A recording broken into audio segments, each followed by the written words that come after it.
Good morning / afternoon, football fans around the world, and welcome to 3 and Out, right here on IE Sports Radio, your directly for all that is sports. Well, here we go, damn it. The time has come, and the divisional round is here. You have 8 lucky teams, and boy, when I say lucky, there's a few in there that I'm almost convinced it's freaking luck. There's no way in hell some of them could even be there. But guess what? They're there. And we're going to talk about it, which is going to be pretty sweet, right? So we got all that coming up today, man. The wild card weekend was effing wild. Holy crap. I mean, for real, we saw some games.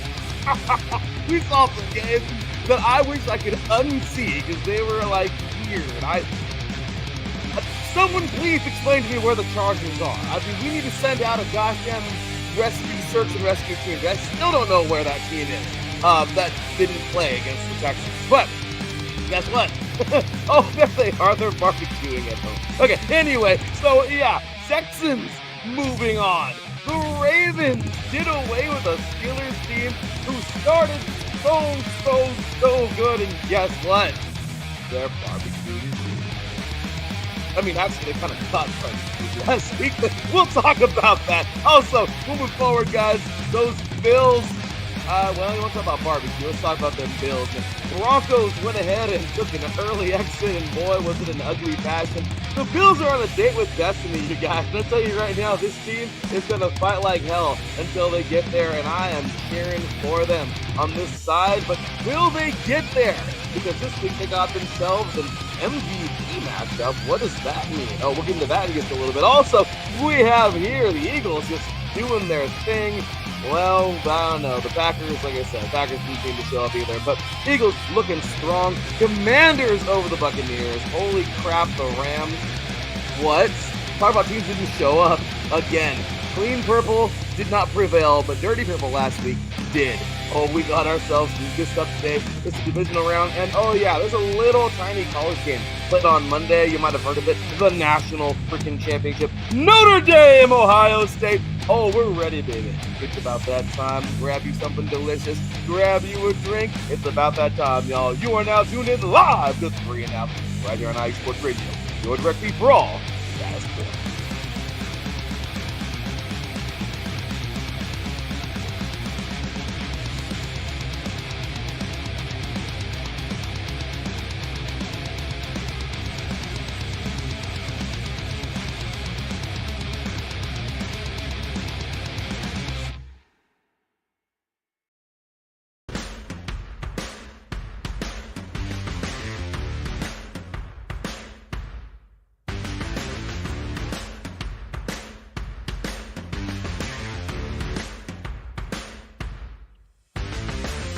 IE Sports Radio fans, this show is brought to you by Planet Jerky Premium Brisket Beef Jerky.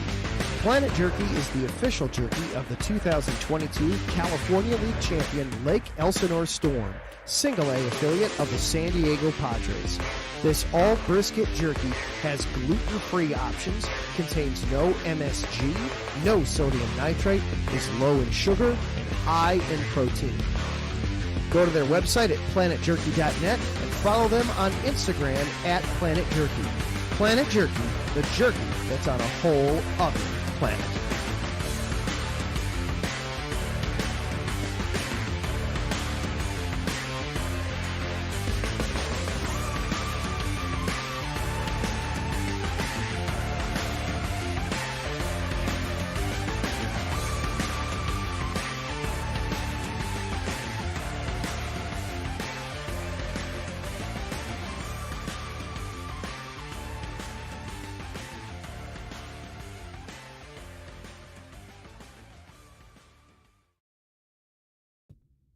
Rise and shine. It's 4 a.m. The stars are still out. The sun is beneath the horizon, but it's time to punch in and go to work. The comfort of your warm-ups turns into the grinding out of your reps as the clinking and the clanking of the plates create a symphony of euphoria. There's no other feeling like it. Earn it, burn it, and take what's yours.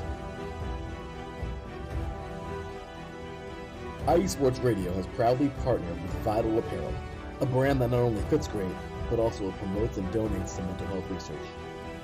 Use our code IESR to get 15% off their comfortable and inspiring gym wear and help them on their amazing journey to support mental health. Go hard, take part in your iron therapy, and be strong. Because when your mental health is as strong as you are, there's no telling how far you'll go.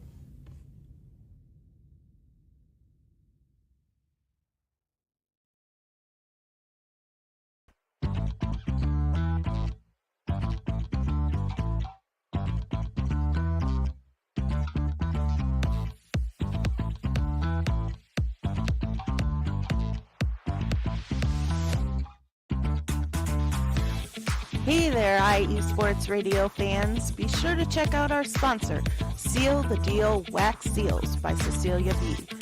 You just finished your very own wedding or baby shower invitations and you're looking for that extra special touch?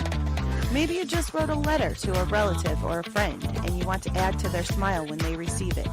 Then seal the deal with Cecilia's handmade sealing wax stamps for your invitations, letters, and gifts. You bring the deal, we'll bring the seal.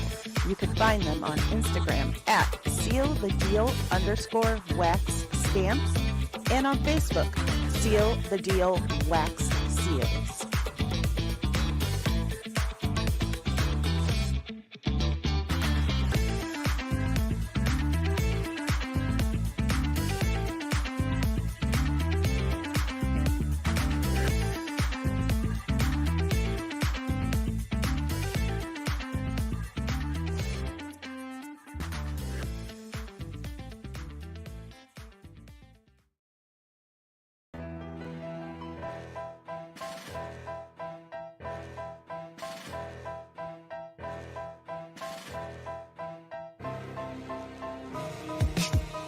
For the last 10 years, IE Sports Radio has been bringing you amazing content ranging from interviewing legendary athletes, coaches, and other authorized media personnel to building tailor-made shows dedicated to all major sports cities around the country. Make sure to follow us at IE Sports Radio on X, Instagram, Facebook, TikTok, and YouTube to keep up with the latest in sports and with all of our shows. Also, make sure to check out our daily updated website at iesportsradio.com. At iesportsradio.com, you can see our daily show schedule and check out all of our show pages with personal bios to learn a little bit more about each of our awesome hosts.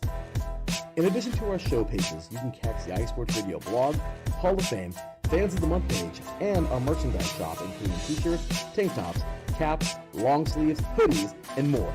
For now over a decade here at IE Sports Radio, we've continued to be by the fans, for the fans, and we thank you all for your support and for making IE Sports Radio your direct feed for all that is sports.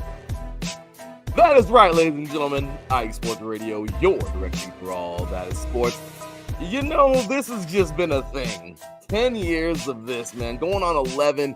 That's what I'm talking about, y'all. This is one hell of a network, and we've done, I think, a pretty solid job of being your direct feed for all that is sports. So guess what, man? Join the party. Be a part of us, man. Show us some love. You know how it goes, man. Let me go ahead and put that back up there. Let me go ahead and do this real quick. See all that good stuff down there? Show us some love, man. Subscribe to our YouTube channel. We're growing the hell out of that thing right now. Also, check us out, all those great platforms down there. You can listen to us any which way you want to. Audio, you can look at me and my ugly self. You can do whatever you want to do. That's the best part, man. You can listen however you want to listen. Some people are like, you have a cool voice, but you're ugly. That's okay. I knew that. But what I would like, though, is if you check us out. I'd be really cool, you know, and that's completely fine. My wife told me that one time. I was just kidding. But check it out, you guys. We're going to have ourselves a little party today, man. I invited a lot of the IE Sports Radio family, man. So we got some videos going on from those who couldn't make it live. We got some guests here, which of course that are, you know, a part of the IE Sports Radio family. And yeah, so again, check us out all over the place. Apple Podcasts, Spreaker, Spotify, iHeartRadio, Google Podcasts, all those great places. IESportsRadio.com is where you want to be. We're going to have our, you know, check us out all over social media, YouTube, Instagram, Facebook, all those places. All right, X, and show some love, be a part of it. And again, just like all the great people joining us today, you can be a part of it as well. So thank you guys. We appreciate you so very much. And let's get to it, man. We got a lot of things to get to today. But actually, you know, before I go any further, I totally forgot because I got to make a commercial for these guys. I really want to. It'd be a lot of fun. But we talked a few minutes about Vital Apparel, right? Vital Apparel is awesome. Supporting mental health. And what better thing, right? Support your mental health. And of course, go on and look great at the gym. VTapparel.com. You want to head there. Use our promo code IESR to get 15% off of your order because those shirts are freaking sweet. I got my Iron Therapy shirt that I rock at the gym because that's what it is to me, y'all. Iron Therapy. Football was therapy for me, man. I was an angry kid. I'm still low-key angry like all the time. It's football. But my powerlifting and strongman, that's what I do, you know? So I'm going to say that was my therapy, man. I mean, I didn't go fight people. I didn't get arrested. I hit people legally on the field. It was great. So what is your therapy in a positive manner? Well, you can find yourself, but check it out. Support these guys and other mental health out there. They donate to charities for mental health, all kinds of great stuff. IESR. The promo code IESR to get 50% off on VTapparel.com. And of course, helps them out, helps us out, all kinds of great stuff. And while you go over there, you guys, you want to check out Raw Nutrition because just like you're looking good at the gym, ladies and gentlemen, you gotta get swole. You gotta get swole. You know, you got to do it. So how you do that? Raw Nutrition, baby. Get rawnutrition.com. Use promo code IESR for 10% off. Get your proteins, whatever the hell else you use to get big.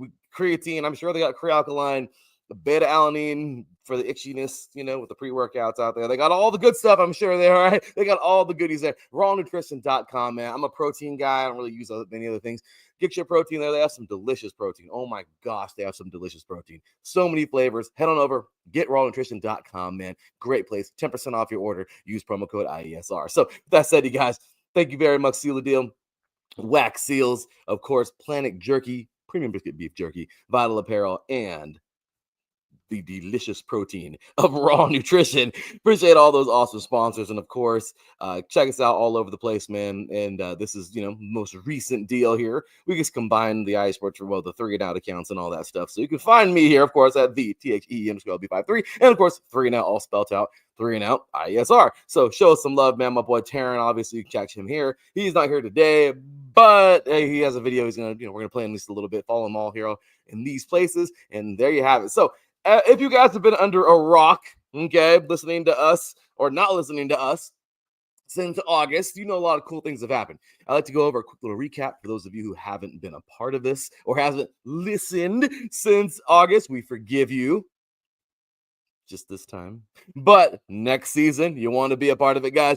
Big shout out, of course, to our high school national champions, man, Modern Day, right here out of SoCal, man. They're just about, 60 miles east, north-ish kind of deal. I don't even know. They're over here, Orange County, showing them some love, man. Modern Day out of Santa Ana, California, winning that national championship. Third one since 2017. Big shout out to them. The 3C2A, of course, San Mateo winning this thing back in December, defeating Mount Sac. Big ups to the 3C2A national champions, the junior colleges of California. Got to play in this as well. Let's go Riverside RCC Tigers. Next up here, we have the 3C2A, of course, in case you didn't. And we did all shows on these, man. These were very thoroughly talked through. So we want to catch these older episodes where we went into depth with these and matchups and who won and all kinds of stuff like that. And going into the, how long it's been since it went, all that good stuff, catch previous episodes. I'm just going over the quick Diet Coke version. NJCAA champs right here, of course, Hutchinson defeating Iowa Western. Really, really cool stuff, man, winning their second national championship in program history. So big ups to those guys for getting it done earlier this year. In the NAIA, of course, Grandview got it done, defeating Kaiser. Awesome story that we talked about during this show back in December. A son winning a national championship after his father did the same exact thing as the head coach just 10 or 11 years prior. Really, really cool story here. Grandview Vikings get it done, defeating Kaiser in the NAIA. In Division 3, this one was weird because I really hate how they moved this damn thing from December to January. But big ups to those guys. Of course, the North Central Cardinals defeating Mount Union this year. Oh, what a deal. What a game. Big ups to the Cardinals, man, winning another one's their third championship in the last 7 years. Crazy, right? Obviously, if you do the math, it's 8, but COVID. But anyway, big ups to those guys for winning it. In Division 2, Ferris State defeating Valdosta State, getting it done, winning another championship. Third one in program history, third in the last 4 years. And Bulldogs of Ferris State looking strong as always. Of course, in the FCS, North Dakota last week got it done defeating Montana State. They're just a damn dynasty that needs to go to the FBS already because I'm getting sick of them destroying everybody in the FBS, in the FCS. So, yeah, but they're looking good. Okay, got themselves another national championship. And first was 2022, their 10th national championship in program history. And realistically, guys, it's their 10th one in like the last, 14 years. It's crazy, right? And so, yeah, we got all that to get to. And of course, all that to get through. Okay. So if you want to catch any of those older shows, check it out. Okay. In the rear view on YouTube, subscribe to our YouTube channel at IA Sports Radio. But like, subscribe, share, like everyone says, right? But we got ourselves another championship to play. Oh, yeah. I think you guys are ready for this one, right? This is it. This is the big one. There's no other championship. There has been, can you believe it, guys? 7 champions crowned from high school all through the college levels. And here's the big one, you guys, coming up Monday night. This is what we're starting the show off with, of course. And this is it, guys. The College Football Playoff National Championship. Ohio State taking on Notre Dame. Who in the hell would have guessed that a 7th seed would be taking on an 8th seed? I mean, because and the crazy part is in the Final Four, there was no 1 through 4 seed.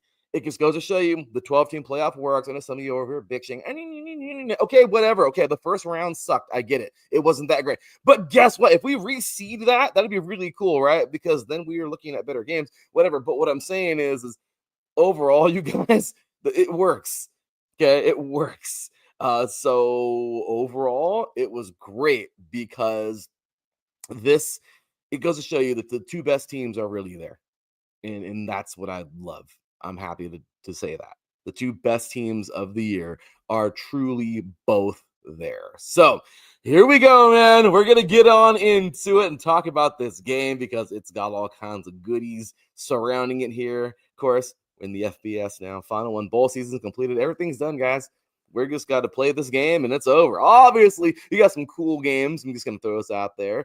My birthday, yeah. Senior Bowl is on my birthday, which is pretty sweet, in 2 weeks from today. Oh, my gosh, I'm old. Anyway, with that said, though, really excited for this. I remember back before idiot Roger Goodell moved the gosh damn Super Bowl, the Pro Bowl is the way to end the year, obviously, because then you have everybody complaining, I don't want to get hurt. Okay, that's a whole another rant. Don't get me on it because we won't even move forward in this show. But Cats opting out of bowl games. Are you freaking serious? I don't want to play the Pro Bowl, but yeah, talk to Sean Taylor and Ray Lewis. Yeah. They wanted to play the game, guys. Anyway, enough of that nonsense. Regardless, all right, what I'm saying is the Super Bowl used to be on my birthday usually, which was awesome. Our boy Ralph Kalisis he's hanging out here before we introduce him in a few minutes. He can remember a infamous Super Bowl on my birthday in 2009. One of the most iconic plays ever. Of course, Roethlisberger, Antonio Holmes in the corner. Oh, just what a heartbreaker dagger for the Cardinals, and what an amazing play, right, from good old Ben Roethlisberger. A great throw. But what I'm saying is well, unfortunately, until one day, hopefully we switch it back. Super Bowl was always on or around my birthday, which was great. Now it's gone a week later, and I hate it. But guess what? It's all good. Unfortunately, the Pro Bowl is right around my birthday now. And I'm like, I don't want to claim that crap. But the Senior Bowl, I will gladly take. Really excited for that coming up 2 weeks from today. So ready for that one. So I'm excited, man. I'm ready to roll. Also, we got the East-West Shrine Bowl. That's going to be on the 30th, Thursday, January 30th. So you want to catch those in that order. Okay, because if you watch Senior Bowl, you missed the Shrine Bowl. All right, so you want to watch them both in order. All right, January 30th, we got the Shrine Bowl, Senior Bowl, February 1st, my birthday. Yeah, baby. All right, so with that said, you guys, we got ourselves, though, a national championship to talk about. And to do that, man, I need a little bit of help. You know me. I need some help these days. I'm just playing. But definitely want to bring apart our awesome iSports Radio family, man, because there's some great people here ready to roll and talk about this game. And, of course, we got the NFL to get to. We got a lot to get to today. So with that said, you guys go ahead and roll on into it and introduce our awesome guests. You are now tuned in live to 3 and Out right here on iSports Radio, your direct feed for all that is sports. And guess what? I got some family. I got some company. Introducing, of course, first, she is the host of the Show of the Land. who for some crazy reason now is just on all these crazy times that I don't even know. It's insane. But regardless, Gen V does an amazing job of the show and does a great deal talking about all those Cleveland and Columbus sports. Ohio is a weird place. There are 70,000 colleges in one little piece of land. Everyone, either you're a Cincinnati person, you're a Cleveland person, and everyone for some reason loves Columbus. It's the craziest thing. Like that's like the neutral territory where everyone's like, yeah, we're cool, but I hate you if you're south or north. It's like Italy, like the Sicilians and like that's my, you know what I mean? I'm just being real, you know what I mean? I'm half Sicilian, you guys, so you know I'm just saying. But what I'm saying is, NorCal, SoCal kind of does that same thing too, except for there's not really friends on either side. Anyway, what I'm saying is bringing her here to talk about. Well, there's a little team over here I think she wants to get into. Those Ohio State Buckeyes, and of course, talk about the remainder of the show with us. Ladies and gentlemen, welcome me, and of course, the host of the Show of the Land, and overall great person, Jen B. What's going on, Jen? How you doing today? O-H. I just had to do it. I'm sorry. I had to do it. It was pretty cool. I had to. So, Jen B, welcome here. This is obviously you've been here before on the show, but it's been a long time. Yeah. AFC North preview. Shit. It's been a good minute. Yeah, it's been since. Boy, was I wrong. As a hopeful Raider fan for the first time in many years, boy, was I wrong. But let me just tell you that I had disclaimer saying that I was probably going to be wrong. So, poor Jen, you were very hopeful. I'm sorry. It is what it is. Moving on. She's like, I don't want to talk about those guys. I want to talk about these guys, the winners. All right. So I keep trying to not talk about the Browns, but they keep coming back into the news about something. It's so annoying. Just so you know, Jen, today we're going to talk about the Browns. She's like, click, I'm leaving. Like, they're not in the playoffs. Why are we talking about the Browns? I don't know. Maybe because you wasted Joe Thomas's career. Because the former Browns are in the playoffs. Yes, they are. Actually, let's just be real. The actual real Browns are. You should be happy, Jen. You guys are in the freaking playoffs right now. You're just purple and not in Cleveland anymore. I just got a lot of hate right now from Ohio. So I'm just kidding. JK, just kidding. Cleveland fans. They're not. No, they don't like that. Just kidding, guys. Sorry. And of course, welcoming our second guest here. He, of course, is the host of the Yinza Report here every Friday evening. He had an amazing show last night, man. I was loving it. Silly and I getting ready for the return, which was a freaking raging success last night, man. The return of the sports couple perspectives. It was pretty awesome. If you guys want husband wife sports and pop culture fun talk, she delivers. I'm just gonna be real. It's a fun time. You want to check her out. You want to check us out always every third Friday of the month. Check us out. It's gonna be great. We're starting our wine country tour today of Temecula, so you're gonna want to check it out. We'll get into that in a little bit later. Throw some love to that. But welcoming, of course, the host of the Yinza Report. He does an amazing job. Last night I had a great show with his son, Anthony. Boy, they are calling from Mike Tomlin's head right now. Or, as my wife would say, Will I Am. Ladies and gentlemen, welcoming here. Welcoming here to the 3 and Out as well to talk about this season, this championship, all these good stuff, and of course, wildcard weekend, divisional round, of course, ladies and gentlemen, IE Sports Radio Hall of Famer, Ralph Calise. What's going on, Ralph? Hey, Larry B, how you doing? What's up, Jen B? How's everything?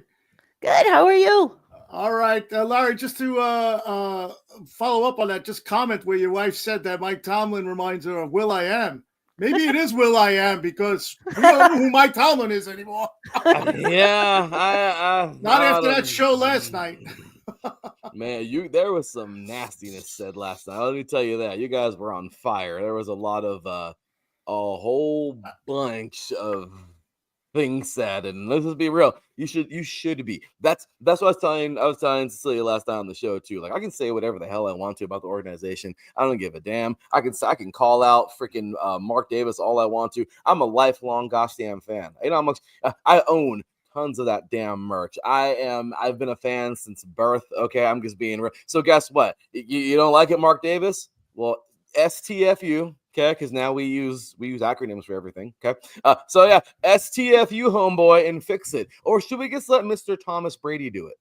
I'm just being real. Oh, So, yeah, there you go. I'm just saying, because something has to change, and homeboy, you ain't doing it. So, yeah. So, I'm just saying, you have every right Yeah. to say Well, and call for people's heads, Mr. Ralph. my poor son is done right now. I mean, he hadn't experienced any of the trouble years in Pittsburgh when they were when they were bad. And, he's experienced all this now for 24 years. And this was the first time he's really you saw him last night on the show. He had no Steeler gear on. He didn't even want to come over to the house and do it in the basement where all my Steeler stuff is. And he's done. He this season really, really hurt him. Yeah, but I just want to say thanks for having me in Teran's spot. It's an honor and a pleasure to be sitting in Teran's spot with you on this show because Teran is a man of this radio station, man. He is all over the place. I'm seeing him out there on social media doing all kinds of interviews for his volleyball, and that guy, he's just a tribute to this radio station. And I just want to say thanks for having me in his spot. It's an honor for me to be on your show where Teran would be at this point. Hey, anytime, man. You guys, hey, you know what? Let's just call it what it is, man. Hey, great dude there, but all of you, you know what I mean? Obviously, it takes all of us, and yeah, he's definitely a homer. We love having him. So glad to have him a part of this network, and of course, a part of our show here as well. But hey, it takes all of us, and I'm really happy that you guys are here today, help filling in, jumping on in here, talking about the game we love so very much and love to hate at the same exact time. So, really teams, but the game more than ever for me is what I'm starting to hate more than anything, even more than the Raiders. It's not, I don't know. I guess I shouldn't be so, I don't know what you would call it. So brutal, so cavemanish, so savage, but I'm sorry, I missed the 60s football. I'm sorry. I missed those days. Anyway, I wasn't even around, but I do know that was crazy football back then. So what I will say is, you're very welcome. Glad you guys are here to join us, and we got ourselves some football to get into. Yes, of course, man. Welcome in here, of course, Dan, man. This guy is the producer, Dan Vakulek. This guy is awesome. He is the new host, by the way, of our Wisconsin show, the Wisconsin Whistle. Catch him on Wednesday evenings. And he says here in the chat, 7v7 seed, and it's the best matchup we could have hoped for. Honestly, most anticipated national championship in years. I got Ohio State 27-24. So we're already coming out of the gate with pick'ems and all that good stuff. Jen's smiling over there because of that. Hey, there we go. But I'll tell you, it was gonna be a great season when it started because we have a playoff system now that is definitely working. It's gonna be, like I said, people can complain about it all they want to, but let's just be real. This is the best. It is the best national championship we've had. The BCS was just crap. Let's just call it what it is. The BCS was horrible. I hated it because really, you're going to have a committee. Really, how much people are going to be like, well, there's 1 versus 2. And everybody else gets snubbed. Seriously, the 4-team playoff was getting better, but obviously you've seen 5 and 6 and 7 and 8 seeds that were like, what the hell? And then, everyone, of course, just noticed that Alabama was getting all the love. Let's just be real. Not saying they didn't deserve it, but, there was that kind of deal. And then when it comes down to it, you guys, the big show, of course, was the 12-team playoff that we now have. And let's just be real. These are the 2 teams who deserve to be there. They are the best 2 teams in the country. And had this have been either the BCS or the 4-team college playoff, neither of these teams would even be here. Okay, they would have played in they would have had a healthy bowl game. They wouldn't have played in the No One Cares Bowl. They would have played like in the whatever bowl wasn't in the 4-team playoff, and it would have been a respectable bowl, but I guess that's what it would have been. They wouldn't have been playing for the big time hardware. So I'm really happy now that we have this, that this is the real deal. And you know what? This is well deserved that both these teams are here today. So let's go ahead and get a little bit of a preview into this game and jump it, because this is going to be tons and tons of fun. So before we do that, though, I want to go ahead and get into you guys. I know I never shut up, so I'm going to let you guys have the mic. Jen B, start us off. How about this game? How about this season for your Bucks? You are a Buck fan through and through. You are a Cleveland person, but like I said, for some reason, you guys have a mutual ground where you guys just And those Buckeyes, man. What's up, Ralph? I will say before she starts, our neutral ground is that the AFC North is the best division in football, and I'll leave it at that. True. They're excluding the Browns. You guys are definitely Excluding the Browns and the Bengals. Excluding the Browns, the Bengals, and the Steelers. No, you got to include them. You got to include them. Including the Browns, the Bengals, and the Steelers. This is definitely the AFC North. AFC North. Wow. Wow. No, kidding. They're both like, I'm leaving. Wow. No, but no, you're absolutely right. This definitely, they regained the powerhouse. Let's just call it that, because the NFC West was really strong in the last couple of years. Now they've kind of fallen apart. Everyone thought the AFC West was going to be so. That was funny. That never happened. But obviously, we know from the days of my growing up, the NFC East was like the powerhouse. But you can definitely say now that the AFC North is, without a damn doubt, like an extremely strong powerhouse of the NFL. So very good stuff there. You're right. But okay, Jen. So getting on into this game though. How was this season for you? I mean, everything, Jen. We're talking about the horrible loss to Michigan. The loss to Oregon that you guys avenged, getting to this point now. I mean, what your thought was on the new Big Ten. I mean, everything. Give it to us. Well, there was a lot of up and down this season for the Buckeyes. They played a lot of meaningless football. A whole lot of meaningless football. Like every time I looked at the schedule, I was like, they're playing who? What? Oh, like the games were over by halftime. So they played like three meaningful games, really. Oregon, Penn State, and Michigan. And I mean, they handled Penn State pretty well, but that Oregon game was a heartbreaker. It was just ugh. And I saw they talked about it during the Oregon Ohio State game in the playoffs. Will Howard beat himself up for that. And there's no measuring heart. And that kid has it. He put that loss on himself, and he did everything in his power to make sure that it didn't happen again. And man, he came out there and whooped some butt. Those Ducks were cooked by halftime. You couldn't have said it. I couldn't have said it better, because it's the truth.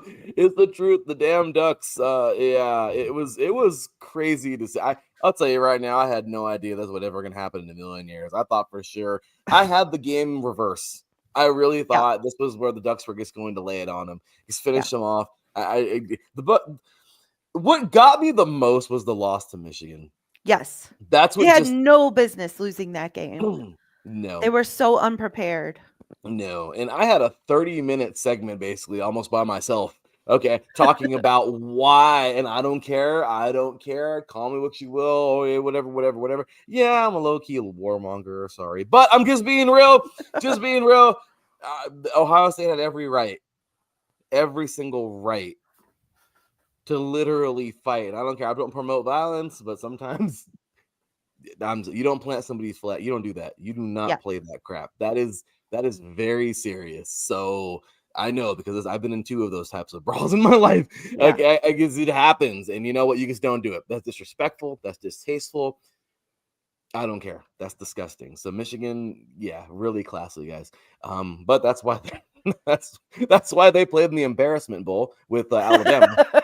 Because that's exactly what it is. Our very own Angela Carter, the GM of iSports Radio, called the Relia Quest Bowl this year the embarrassment bowl, because Alabama and Michigan, 100%. Alabama, you are an embarrassment. You got what a fall from grace. And Michigan, damn, Harborough leaves. You guys don't know what football is anymore. Oh my gosh, what an embarrassment. But hey, they still beat Michigan. I mean, they still beat Ohio State. I can give them that. But the whole flag, whatever. I mean, look, I'll tell you right now, and even the second time around where homeboy was marching around the field trying to do it again, and Jack Slur was like, screw you, homeboy, and ripped the flag and threw it. I don't care. Look, Ohio State they took the loss. Screw it. Yeah. But you don't plant a damn flag in somebody's freaking field. I'm sorry. That's disrespectful. Yeah. But what I'm saying is after that, though, I defended Ohio State, but I wrote those fools off so hard. I did sorry. too. Oh, I did too. When I saw that they made the selection for the playoffs, I was like, ugh. God help us. I thought we were done with this team for this year and Ryan Day was going to be gone. We could move on. And here we are. Ryan Day is not going anywhere. But I swear, if I have to watch him run down the sideline again, that was awful. That was the most awkward run I have ever seen in my life. I'm sorry, that was great. It's true because that was an ugly run. I don't. It was like I think he was connected to a cord or something. There On was something. his headset cord or something. Yeah, I don't know. Because there was like a cord running next to or out next to him, and it was like he was hooked to something, and he's still trying to run. I was like, oh my God, please stop. Please stop. Seriously, what the hell is your problem? But Like, no, don't I totally distract get you. Jack. Let him run for the end zone. Leave him alone. I totally get you. So this has been a weird season. Coach Day, you've wanted him gone for so long. I've watched the show of the land where you're like, you sound a lot like Ralph Khalees last night and Anthony. All right, because you guys want him out of there so damn bad. But it's funny because you're like, there was a point where you were actually cheering against Ohio State so they could fire him. Yes. Like, it was crazy. Quote, unquote. Jen even said that she low-key hoped that Oregon won the game so she could be the one to be in his headset to fire him on the field. Yes. Funny. But not just one. I wanted them to kill Ohio State. Not just win. Isn't that if crazy? Ohio State was competitive, it wouldn't have been enough. Oh no, right, seriously, right? So yeah, and here we are now. Now you got Coach Day playing for a national championship. As a diehard Buckeye, I mean, Jen, what are your feelings at the moment? What are your emotions for this game? I hope the team that played Oregon shows up, not the team that played Texas. They almost lost that game. That was another story. Yeah, that was a different deal. But I hope they saw what Texas did to shut down Jeremiah Smith and game planned around it, because they didn't do anything at any point in that game to get anybody else involved. Like Carnell Tate had a couple of nice catches, but Emeka Ibuka was like non-existent. Texas shut down Jeremiah Smith. So if Travion Henderson hadn't ripped off that 66-yard touchdown, it was. We might not be talking about Ohio State right now. Totally, you're totally right. And that's another deal too. I just gotta say, is Jeremiah Smith has been the dude. Yes. And it's crazy because it's like you guys Teran said this years ago on the show, even before you were a part of this, Jen. Ohio State does not rebuild, they simply reload. Yes. Oh my gosh. It's crazy. You guys just lost Marvin Harrison Jr. Oh no, he's like the greatest. Well, it's not that people are going, who is Hold he? my beer. Yeah, exactly. I got one better. There you go. Not saying anything bad about him, because hey, he's off to his career. You loved him when he was there, but oh my gosh, now you got this guy there, and when he's gone, there'll be another. I mean, it's crazy. But I'm telling you, we talked about Jeremiah Smith in the senior year on this show last year for Chaminade Madonna, and this dude, man, was insane. They were the number 2 team in the nation. It was the craziest little thing where Bishop Gorman was number 1, but they only played like 12 games. Their national championship isn't too big. They only have a couple teams in Nevada. Let's be real, there wasn't a whole bunch.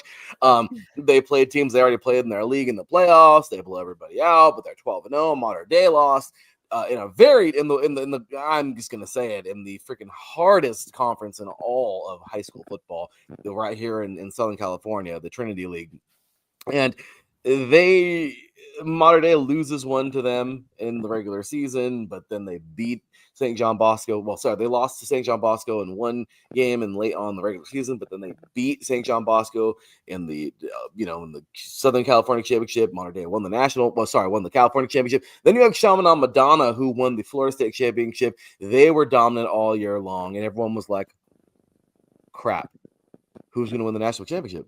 There's no game. There's no national championship game for high school. So now Max Preps has to decide, okay, between these three schools. But what do we do? Do we give it to the guys who went 12-0 but only played 12 teams, and they played some good games in the regular season, but do we give it to them? Do we give it to Mater Dei, who's obviously like probably the best team out of these three? They're a powerhouse, but they lost a game, and they lost to a ranked opponent, which is their rival 30 miles away from them, St. John Bosco. Do we give it to them?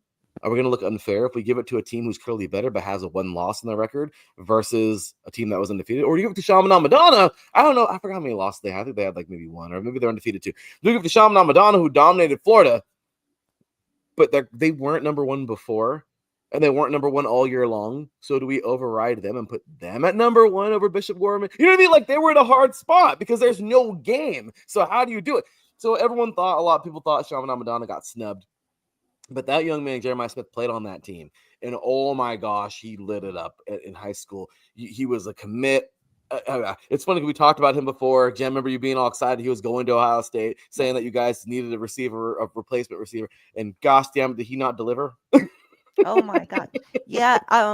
My husband doesn't get to watch a lot of college football because he works in restaurants. So he's usually working on Saturdays. And I want to say it was the Penn State game. It was one of the games that mattered. It might have been the Oregon game, but it definitely wasn't the Michigan game. But anyway, he's watching, and he doesn't follow Ohio State as closely as I do because, like I said, he doesn't really get to watch them that much. And he's watching. He goes, "Who is that number 4 guy? Is he going into the draft?" I'm like, slow your roll. He's a true freshman. Slow your roll. I love it. I love it. I'm like, no, dude, he's not going in the draft. Yeah, not yet. Not yet. Okay, he's but 19 years old. Okay, yeah. But hey, the young man is about 6'3", I think, like 200 pounds. He's like 225 maybe, between 215 and 225. I don't know. Look, but he's like 6'3", 6'4". He's a big guy. He's not like a big tall dude, but he's got so much girth. And so the guy he's a grown man that played on a high school team. Let's be real. That's what he was. Okay. Because on that high school field, you're not going to match up no gosh damn 5'7", 135 pound corner on this guy. Get out of here. Right. So, and don't get me wrong, they played some great competition at Chaminade Madonna. So he didn't play against those guys. But I'm going to say he played against some great competition, but he dominated all those guys. And now he goes to a D1. He dominated everybody there too. So I mean, like I'm excited to see his career moving forward. But with that said, that is Ohio State, their story, how they're here, why they're here. Ralph Calise, you heard Miss Jen V over here talking about Penn State. I love it because Ralph does, obviously, you got two shows here that talk about Penn State because Mr. Ralph Calise on one side of Pennsylvania talking about everything in the burg, okay, everything Pittsburgh. And then he got Cash and Chris on the other side in Philadelphia, and they also, because Penn State's just like right in the middle. It's the craziest thing. Yeah. So they both talk about them. So what do you know? But Ralph obviously, I think, went a little bit more in this year on talking about those guys. And I'll tell you right now, you were cheering them on the entire season. Nice. Ralph Calise. These guys made it. They didn't get as far as these Buckeyes did, but obviously you got the whiteout games. You got the rivalry between those two games. What do you think about Penn State this season, man? I actually became a fan of Penn State because I will say this, being that we're on the air, I only really followed college football till like when the bowls came and everything. But I thought I was hoping, Jen, for that Penn State Ohio State rematch because me too. I mean, they lost again to Ohio State like they always do, but that was that game. There was two plays in that game further back when they played that Penn State had the ball on the 5-yard line going in, and two crazy plays happened where they didn't score. So I was really hoping for the rematch of the Penn State and Ohio State in the championship game. But Notre Dame really they showed a lot in that game. They showed a lot. Don't forget in that game versus Penn State, they lost the quarterback. The starting quarterback went out just before halftime, and the backup came in. His name is Angeli, I believe, and that kid showed some type of pause in a 2-minute offense to get them. I mean, he even got sacked twice. But he showed the poise and he got them in field goal range, which I think was big because they kicked the field goal and they had the ball coming out at half. Notre Dame, they had the ball coming out at halftime, and I think that spurred them on because they went right down the field in the second half, tied the game up 10-10, and then just an amazing second half happened. That was college football. That second half, and we were all talking about it in the band group about the runs, the touchdown runs by Katron Allen and the guy Love on Notre Dame. Those were football runs, Larry. You know that because you were in the chat on that. You were loving it. Beautiful football. I mean, I feel bad for Penn State because they had the easy route to the final. They had the easy route there, as everybody said. They had the seedings, and they ran into Notre Dame, who was very well coached. Very, very well. That coach he's going to be in the NFL at one point or another. He's really good, and he got his team up, and it was just a great game. And then Ohio State played Texas the next day, and it didn't at the beginning. It didn't look like it was the way it was going to turn out, but I give Ohio State a lot of credit too because they've come a long way this year. They were predicted to play well, and now they got themselves to a championship game, which I think they're going to win, but I'm not rooting for them. I want to see Notre Dame win. But, I feel it's going to be a tremendous game. And like you said early on with the national playoff, how everybody was complaining at the start with the games, I think it turned out phenomenal. I really do. I really do. And I like how they incorporate the bowl games into the brackets. Like Penn State. You don't like that? I love it. I love it. Okay. I love it, but I just think it's funny because it's like they were calling the Penn State game was the Orange Bowl and the Fiesta Bowl. Meanwhile, they're in a bracket in a 1-game elimination tournament. I love how they bowl game, obviously, because I laugh because those cities aren't going to lose their money. Oh no! Oh no, yeah. Don't forget, I'm a proud capitalist, but don't you dare forget, everyone's got to make their money. So I think it's pretty cool now because you see teams obviously. You look at a game that I loved growing up because I hate the Big Ten, and because of this game, the Rose Bowl. It was my beloved Pac-12 versus those ugly teams in the Midwest. That was the coolest part about it. The Rose Bowl is so big. It's like the Super Bowl. Don't they have a parade in California before? Sure do. Yeah, and it was on TV. I remember my wife was watching it. I'm like, what are you watching? Awesome. She goes, the Rose Bowl parade. I'm like, oh yeah, that's right, the Rose Bowl. And the Rose Bowl to me was always special because, like I said, it was the West Coast versus the Midwest. I love the rivalry, and on top of that, what I loved the most is like what could happen in those games. You got the West Coast like defending our turf, like that's right. Or you had a freaking Big Ten team come on over. Right. How sweet was it for a Big Ten team to be like, we're going to go into your territory and beat you on your. Right. I mean, it was just, I loved it. The fans, because it was, the parade. And it was, but now, don't get me wrong, I think it's cool. It's just, now I think it's cool that everything else is incorporated. So you got teams like before who never played in the Sugar Bowl, who are playing the Sugar Bowl. Teams who never played in the Rose Bowl, playing the Rose Bowl. You know what I mean? So I think it's kind of cool. It's pretty neat. Yeah. So I love that they incorporated it. You're absolutely right. That was a part of the 4-team college playoff. But that was always the reason why we never had a playoff in the first place. Had the BCS because everyone had to make their money. Yeah, they had to have the bowl games. If I could just Ohio State rules Pasadena. Again, they do. Yeah, they've won a lot of Rose Bowls. If I could just chime in and say one thing about what you guys started with the celebrating with the flags in the middle of the field. Cool. Let me know what you think about this because this is how I think about it. I think it's a gap between generations of football. Okay, back in I'm 50 years in as a football fan, and the NFL more than college, but. Back in the days, football was football. It was a tough sport. Larry, you would know this because you actually played it. It was a sport. It was a rough sport. Like you said at the beginning with the vital therapy. That was a great assumption how you put that.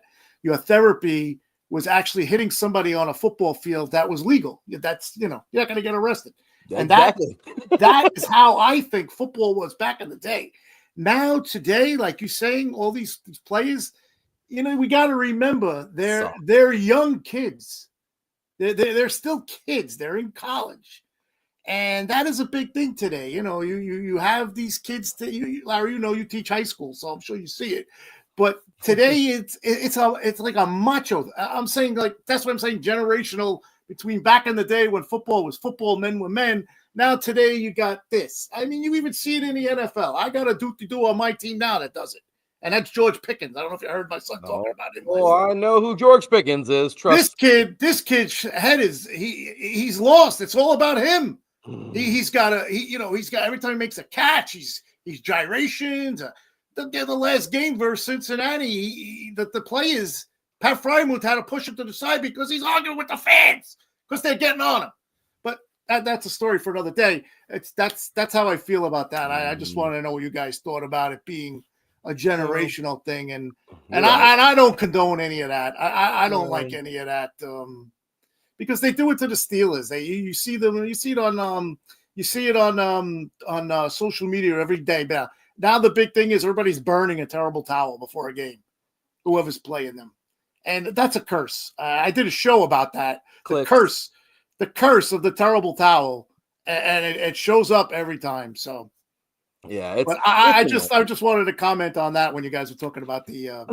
No, and I'm glad you brought that up because it's the truth, man. It is a generational thing. It sucks because it's true.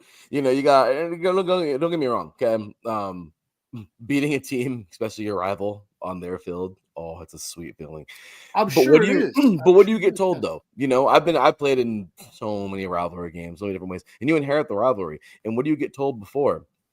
Very simple. Every coach I've ever had has been amazing, for the most part. And head coaches for sure. You hear those games where, hey, check it out, guys. It's Friday. So walk through whatever. Look, we're flying out tonight, or we're bus ride, whatever we're doing. Okay, wherever we're playing the game. This is the business trip. The fans are going to get in your head. Don't listen to them. You're gonna hear things from the crowd, and trust me, guy, I've heard some things. All right.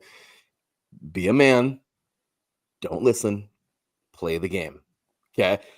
We're going to go over there. We're going to kick their ass on their field in front of their home fans, all their people. And then we're going to celebrate in their field. And if anybody has anything to say about it, if you say one word, and we were told this too by one of my all-time favorite coaches when I was in college, you say a word, you're running. And boy, he held to it. Trust me. If there was any gestures towards the people we all ran. Everyone ran. Not if one person said something to the fans that looked like he was saying something bad, we ran. Yeah. It's just right.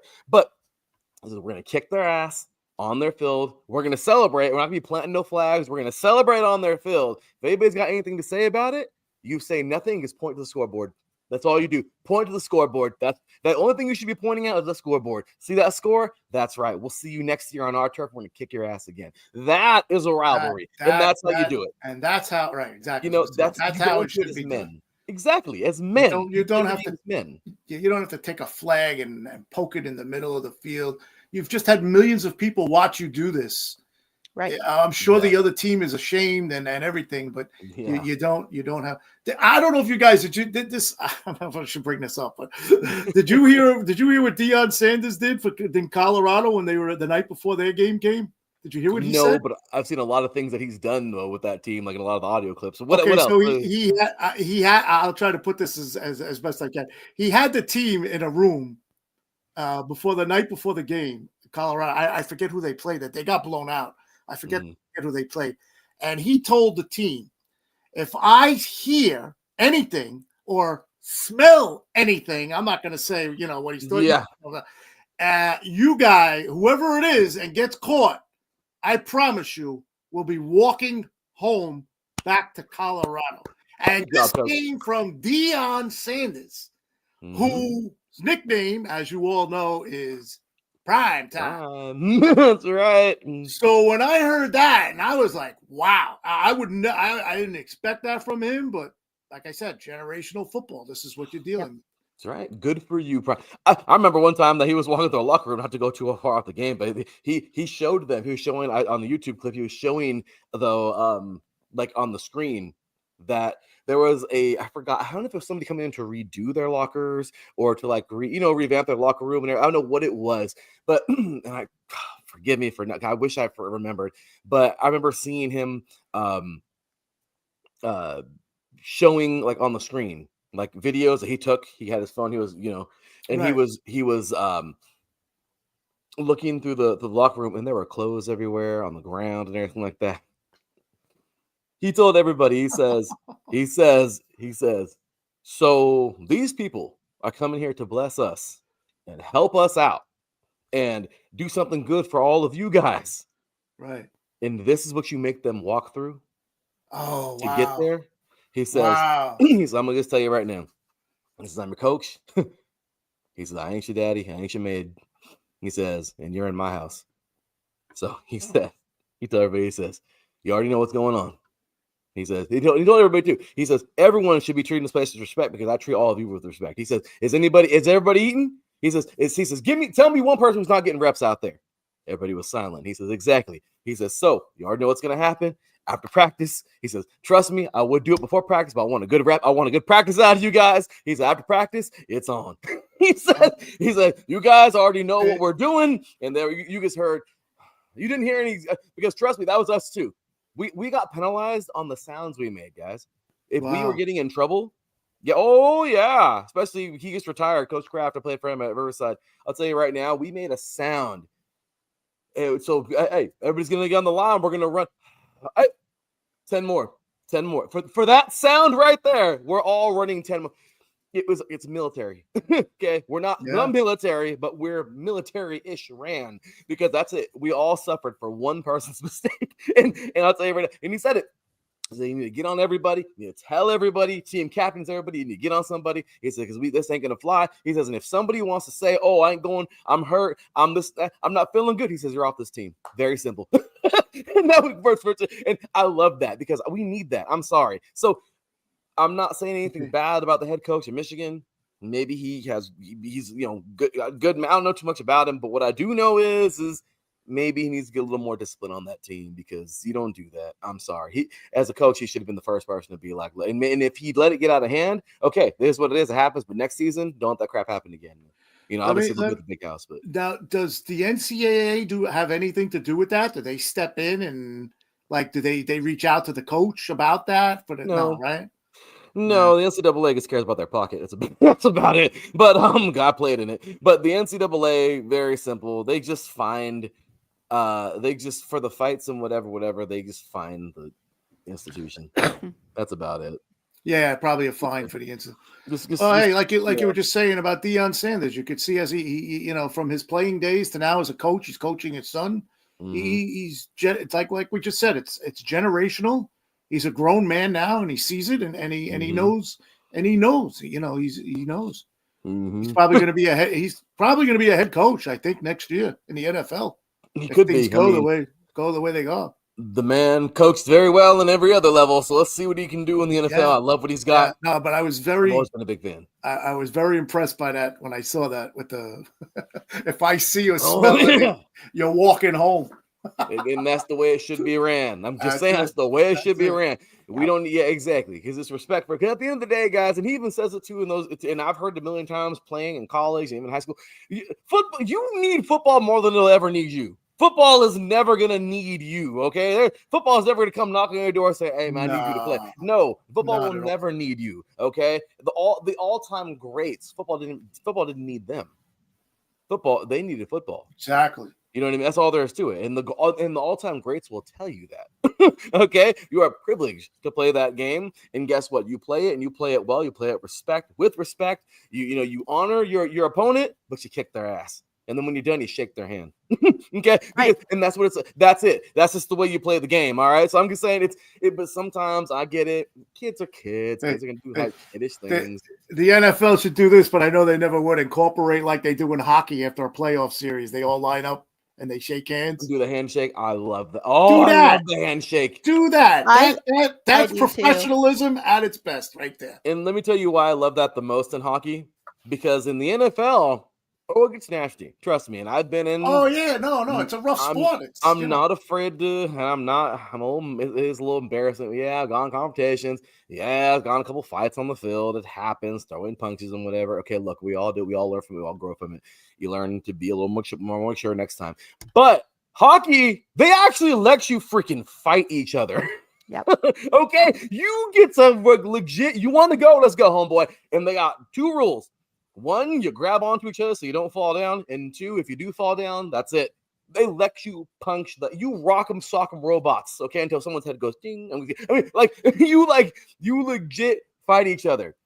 And guess what happens after the game? They still shake hands. Yep. So if you got a sport that, in my opinion, because I'll tell you right now, guys, I was never a hockey fan until I started doing this 10 years ago. I started really getting into hockey. Oh, I love hockey so much. I will always love football as my number one, but hockey is become my thing. Those fools are hardcore. Those fools are hardcore. I've always said this about hockey. It's the best sport to watch live. Oh my gosh. Because in your mind, you're watching guys going up and down, and nobody's you're not watching it on TV. Like so and so skate up the ice, here he goes to the left out, shoots. You have it all in your head, and you're watching this, and you're so focused. And you can't lose focus. Exactly. It's the best sport to watch live, I think. Oh, it's awesome. And I love watching the game. It is but like I said, if we tie it all together, it's the truth, man. We have that in football? Because sorry I threw us off topic with hockey. No, but you're good though. And I think Jen will agree. Okay. She's a Blue Jackets fan whose team sucks as well as my Ducks. Oh my God. Excuse me, we're in the playoffs right now. Jen, I think he had you on to abuse your teams today. That's 2. Just kidding. Listen. I know. They're doing pretty Jackets good. Are in the first wild card spot right now. They are playing very 6 in a row wins, going for number 7 tonight. They are playing good, but I will say it's true because you know what? We have a sport where they actually shake hands, and these dudes might have just fought 20 minutes ago, and they actually fist fought each other, and they can shake hands. So why can't we do that in the NFL? You know what I mean? It's true. Sorry to cut you off there, but it's a 20-minute game. But how about a 7-game playoff series? They're killing each other for all that time, and that's not including an overtime game or something. Overtime they play till somebody wins. None of that garbage with the shootout and the fancy hockey. I hate that, by the way. But I got us off topic here. We're talking about hockey. But no, you're absolutely right though, and that's why. But it's a great comparison because football is very brutal, very violent. But gosh damn it, hockey. Hockey kind of takes the cake, man. I wish I could have played that too. Ooh, I get my violence up right now. I love that game. It's got everything in it. It's a great game. I love it. But big ups to our boy Mikey 2 Guns in the chat here, man. Mikey 2 Guns. Jumping on here saying that's a great idea. Great point about watching hockey live. It's a whole different experience. It really is, and I'm really excited for enjoying. And Cecilia and I get to go to Educator Appreciation Night on March 7th. We get to shoot a puck on the ice. Really excited for that. Oh, cool. Yeah, we did it last year. I sucked. Cecilia did pretty good. She still missed. We both missed, but she did better than I did when I did it once. I fell down. Yeah, it was pretty cool. It was a cool deal. We showed it last night on our show. And it was so much fun. We got to go out on the ice and be a part of it. I know, here we go, football show, talk about all this. But anyway, with that said, you guys. We got way off topic there. It's okay. But I will tell you right now, this is going to be a fun national championship. I am so excited for it because overall, man, Ohio State looks to have the upper hand. Notre Dame, there's so much there. I do want to bring up really quick. I know you talked about Steve Angeli, of course, Ralph, and I'll tell you right now, man, the young man. I mean, again, going back into the high school thing, he played for Bergen Catholic out of New Jersey, man. I mean, that's one of the powerhouse high schools. Yeah, that's New Jersey. That's a good football school. Oh yeah, I mean the guy is a beast. So I mean, he was going to come out and play good football. But anyway, with that said, man, I do have a couple of things though here to add for this game. This is going to be an amazing game. I'm really excited for heading on over. I believe Atlanta, the destination, Monday night. Going to be a lot of fun. And this is it, guys. We have Notre Dame coming in. They're 14-1, 13-game win streak. They have to just like the American Nightmare. Yeah, I'm going to wrestling. I don't give a damn. Okay, just like Cody Rhodes. Are they gonna Are they gonna finish their story? All right. Oh yeah, good. That's good. I like that. Can they do it, guys? You know what I mean? Like this is it. 13 games. Look at Jed's face. She's like, screw you guys. But then they finish it out 14 games, man. They had to win. This is huge. One loss on their record. They lost one damn game this year to Northern Illinois, which I still think that they're having fits about that. How do you lose to the Huskies of Northern Illinois? I'm just kidding. But good team. But what I will say is this is huge. You know, they lost that game, but they got some huge victories this year. They beat Georgia. They beat Penn State. They look good. And overall, I'll tell you right now, Riley Leonard is playing great. Everyone's banged up. Yeah. I know we can say, oh, look, nobody, if you're still playing football right now, everyone's playing at 50% at best. Okay. I know, because these seasons are nasty. All right. And especially with this long season now. It's the longest season we've ever had now with this 12-team playoff. This is going to be huge. I am really excited to see. Leonard has got to be the guy. He has to be the guy. Jeremiah Love has to be the guy. They have to get this back. Yes. You are not going to run on this Ohio State team, and you are not going to pass. Well, how the hell do you win? Well, you run and you pass, right? You have to win that battle because this team, Ohio State's they're gonna give up a little. Okay, we're humans, but at the end of the day, guess what? They're not going to give up very much. You got to take advantage of what is given out there during, every single play. This has to be huge on that offense. And I'll tell you, defensively, I would just say their defense has been pretty damn good. Okay. But the big deal with them is, my personal opinion, you got to blitz the living hell out of this offense. There's no other way. You have to. If you do not blitz Ohio State, send more men than they can handle. Okay. Let's get politically correct here with what blitzing is. You're not beating them. You're not going to send a 4-man rush and beat this damn team. This offensive line is a damn wall. Okay, I want. Can we have them on the Raiders? Gosh, please. Like, we just have 5 people in the first round. All we want. I'll take that. Ohio State. I think there's even a freshman on that offensive line right now. Can we just have all of them? Just let us have them, and then no other picks for like 2 years. Can they tackle? Can they tackle? I'll take any one of them that can tackle. All I just want an offensive look. I mean, you can put anybody behind center if he's not getting touched, and he'll look good. Okay, I think we've seen plenty of that in the NFL. Don't want to mention any quarterbacks, but anyway, if you got, so trust me, right now that offensive line for Ohio State is meaner than hell. All right, I want them on the Raiders. It's not going to happen, but I wish I could. Anyway, you got to be able to penetrate them. They'll blitz the living hell out of this. You have to. There's no other way. Another thing for me, Ohio State. Now, going to the Ohio State, these guys, man, they're 13-2. They look so damn good. They have been amazing. Guys, they have averaged, I think, almost, over 30 points a game? Ish around there. These guys have kicked everyone's ass. I have loved it. There's one game on that schedule this year who they lost, and guess what? It was a 1-point loss, and some people even calling it a fluke because had one more play gone different, they would have beat Oregon the first time. This has been an amazing season for these guys. They just needed 3 more seconds on the clock. That was really it. I mean, that was pretty much what it was. Will Howard he's been so good. The guy's got almost like 4,000 yards, I believe, over 30 some touchdowns, somewhere right around there. I love Henderson, Judkins. They have done an amazing job this year. They got that 2-headed monster. They have done great. And defensively, man, I'll tell you right now, including everything from every level of this defense is built. I love Jack Sawyer.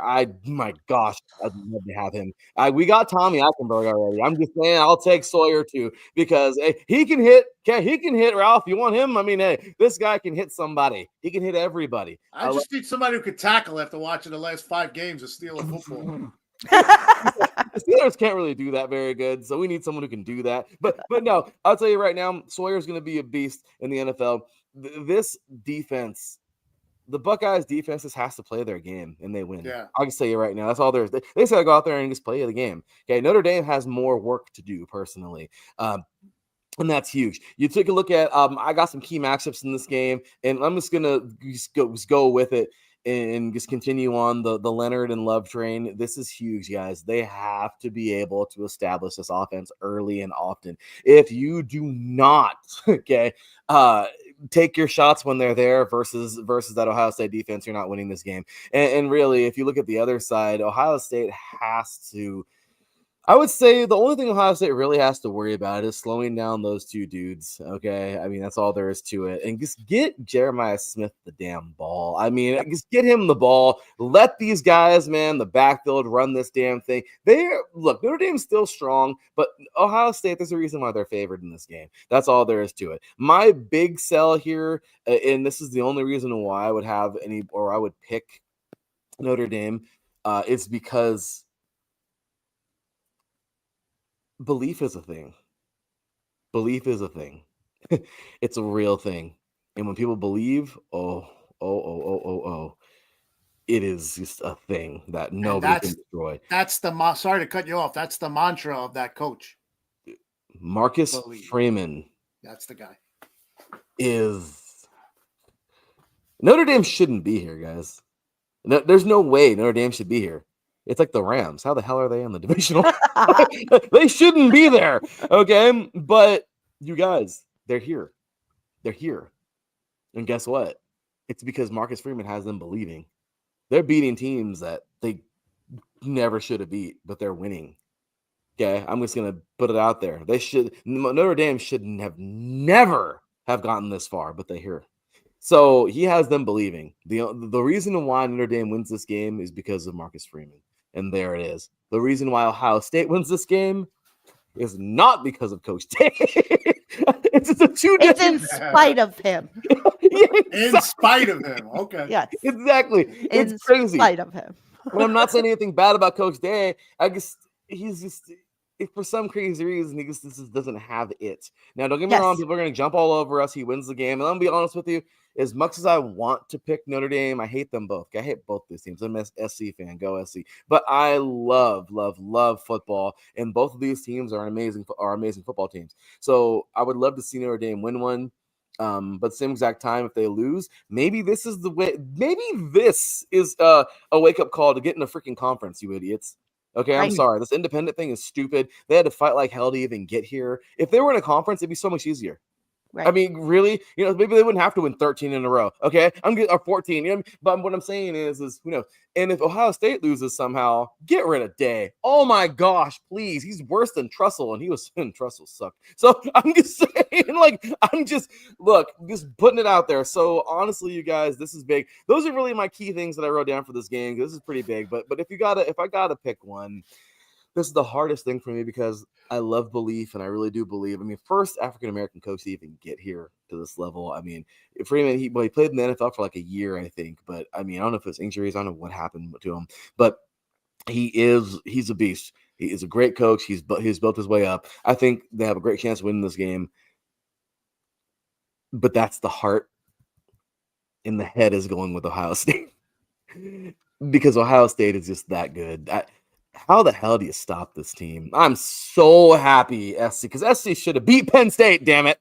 Regardless, though, we didn't. But I am so happy that SC did not play Ohio State. Oh, my gosh. We would have been the biggest freaking laughing stock cost. That would have been an embarrassment because they would have beat the holy hell out of the USC Trojans. Ohio State isn't going to lose many games with this team. And I'll tell you right now, as close as I think it's going to be, I have them edging it out. I want to pick Notre Dame. I really do. I really want to pick them. And that's hard for me to do because as an SC fan. But you guys, Ohio State's just that good. So we're going to go around the table real quick. Jen, obviously, I know you're picking them Buckeyes, but why? Keys to victory, all that good stuff. What do you got for us? Well, like you were saying about heart, they don't have the heart in the coach. That has been proven time and time again. But those guys on that field that are playing that game, they have heart. And there are a number of seniors and other upperclassmen who are entering the draft after this game. This is their last game in college. And they have played their entire Ohio State career and not beat Michigan. So this means so much to those guys. And those guys are tops in college football at their positions. Lathan Ransom is the highest rated linebacker in college football. Jack Sawyer is one of the highest rated defensive ends throughout the entire playoffs. Will Howard has shown time and time again that he has that heart to get them over that hump. So, and I mean, the wide receivers go without, you don't even have to say anything about them. And then you throw Henderson and Judkins in there, and Oh they yeah. can run, they can catch, they can do it all. Mhm.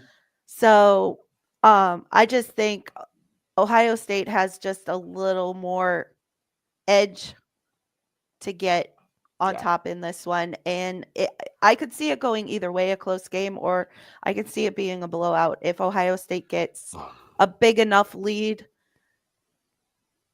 If they once they get going, because once they get going, there's just no stopping them. Locomotive. It's whether or not they can get it going. Exactly. No, they will run away with this game. If you get them on a good one, this will look like Georgia TCU. Okay. And I hate to say it, poor Notre Dame, the last time they were in the national championship in 2012, they were blown out by Alabama, and it was ugly. So hopefully it's not the same deal for them, at least for their sake. But most Ohio fans, they're like, hell yeah, I want it to be. But there's some Ohio State fans who are like, no, don't do that. Just win just a little bit so we can still fire Dan. I got news for Ohio State fans. Day is not going anywhere, even if they lose this game. That'll be the day. Unfortunately. Yeah, I'm sorry, I had to. I'm sorry. Look, just because I haven't played them in a while, okay, I still have my sound effects. Yeah, I don't care. Yeah, I know. I'm gonna have fun with the sound effects. I can't help it. But yeah, you guys, I'll tell you, it's been a rough go this season for a lot of these teams. But man, the ones who are here this year, they've earned it. Ralph, final thoughts on this game, man. Pick your winner. Yeah, well, like I said before, I'm going to take Notre Dame, but like Jen just said, I think it's going to be a close game. But I go on the college football. I go on the realm of your last game played, and I like the way Ohio State really played their game versus Texas, and their defense stepped it up at the end there. Don't forget, they had Texas was first and goal. Their first and goal wasn't on the 2-yard line, and that defense stopped them every play before he ran the ball back. That's I will say that I think they have the advantage there with the defense because they've had a week off now. Between games. I mean, I know that is it a week? Or maybe more. It's a little over a week. It feels like it's so long ago, those 2 games that were played, but It's like 10 days. I could see Notre Dame coming out a little rusty. But the reason why I think they're going to win is because their field goal kicker is excellent. He missed that game that they lost. I think he missed a big field goal that they could have won. They could have been undefeated. Yeah. And he's just been aces since. And he's a very clutch kicker. And they had a great scene in the game versus Penn State. His father was on the sideline with his phone taping every kick. And I'm sure he taped that last kick that won the game for them. And I'm sure they're celebrating with that. But I think that's a big factor in the game, the field goal kicker for the Pain. But the biggest thing I think why I'm picking Notre Dame is what you just said about the coach. He has them believing. And that mind frame therapy, like you mentioned at the beginning with the vial therapy, that is a big thing. Got to be a big thing with these kids in this game. I love it. Coaching is a big factor. Jen don't like the coaching on Ohio State. I'm fine with the rest of the coaches. I just don't like the head coach. I don't like the coaches in Pittsburgh. I just had Adam Karnick text me on band. I don't know if you guys saw what he asked me. I answered. Oh no, about something with the Bears this morning with the Steelers. Gosh. That Tomlin turned down any type of trade that the Bears wanted to offer. Tomlin turned it down. Tomlin, okay. But to turn that down. Oh gosh, coaches. I think coaching is going to win this game. No, you're totally right. Yeah, oh my gosh, the Bears. That poor team. Oh man, that's coming from a Raiders fan. Oh, that poor team. But no, you're right. A lot of belief is there. That's a good pick. I'm telling you, it's hard to go wrong in this game with a good pick, man. We got 2 here for Ohio State, one for Notre Dame. Will the belief be enough? Will this Ohio State team overpower? We'll see. We got ourselves a hell of a game, though. We got ourselves a hell of a game coming up. It's gonna be fun. So I just got to put that out there, man. But yeah, we're gonna have ourselves a good deal, man, coming in to next season. It's gonna be a lot of fun next season. I am really, really, really excited for that. We have such a fun year to look at next year because now we see how the 12-team playoff works. We see all the. I'm excited for that. So with that said, you guys, we're gonna go ahead and take ourselves our break and listen to the other two who are part today. I call Teran weighing in from a distance over there in Texas, and our boy in Indiana. Oh yeah, man, our boy Mr. Mike, Big Mike, if you will, the chill Mike. So he is, of Big course, Mike. He's a Notre Dame fan. in guys, so Indie Sports Nation here on Sports Radio. By the way, check it out. Gen B had a really cool show with him last week on the show of the land. That was really fun hearing them. Larry, before you go to break, if I could just say, anybody out there listening, throw up in the comments who you like for this game. Oh, well, that's without say. Let's see what everyone says. But appreciate it, man. Let's go ahead and close it on down. Get on to, obviously, we're going to listen to two of our colleagues, and we're going to go ahead and listen to, two quick drops from our network. When we come back, we're going to finish it out, kind of quick hits through divisional round weekend, give our quick and dirty thoughts on that, and then wrap it up for the day. But you are listening to 3 and Out right here on IE Sports Radio, your direct feed for all that's sports. When we come back, we are going to finish it off with divisional round weekend. Oh yeah, we're going to have ourselves some fun. Be you ready? Because I got some stuff to say. I think these two do. They definitely got some stuff to say. We're going to have some fun with that one. Once again, you're listening to 3 and Out right here on iSports Radio. You're direct feed for all that is sports. We'll be right back after this. Sports fans, do you like teams that are tough, cities that are tougher, and fan bases that are passionate about their teams? How about teams that are historic and stadiums that are iconic? Then you belong in Chicago, and you need to check out Chi-Town Weekly. Join me, Adam Kernan, every week as we keep up with all things Chicago sports. Bears, Bulls, Blackhawks, Cubs, White Sox. We'll cover them all, plus more.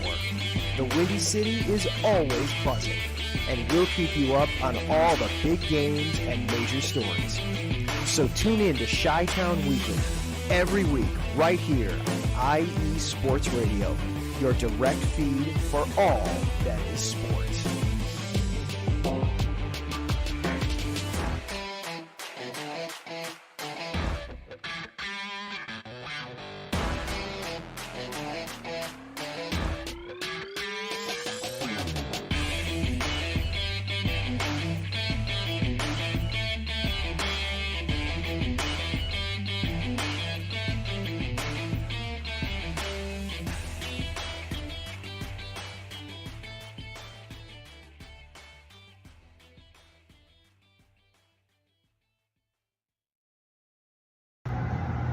What is happening, sports fans? It's Teran Rodriguez, host of 3 and Out, along with Larry B, here on IE Sports Radio, your direct feed for all that sports. Unfortunately, I could not make it to this week's show. It's not because I'm sick. It's not because the Chargers lost in the wild card round. I am in Austin, Texas, for the First Point Collegiate Challenge. So sadly, I won't be able to partake in 3 and Out this week. Also, doing a little sightseeing with my brother, but I digress on that. So, first and foremost, let's get the elephant out of the room, or let's talk about the elephant in the room. The Chargers laid a goose egg against the Houston Texans. Now, all credit to the Texans. They just came out swinging, and I was just downright impressed on how amazing they played. Defensively, they shut down Justin Herbert and the Chargers offense.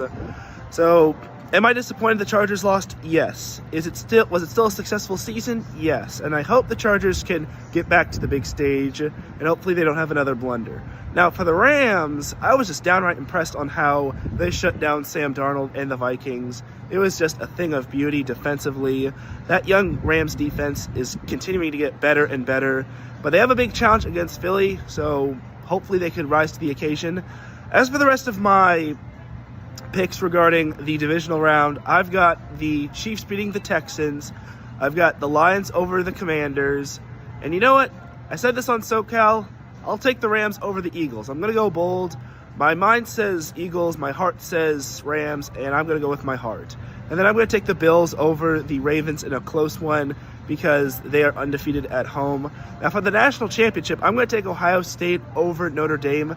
I think Ohio State's offense and defense can rise to the occasion. I think that Ohio State can put up points on the board when it really matters.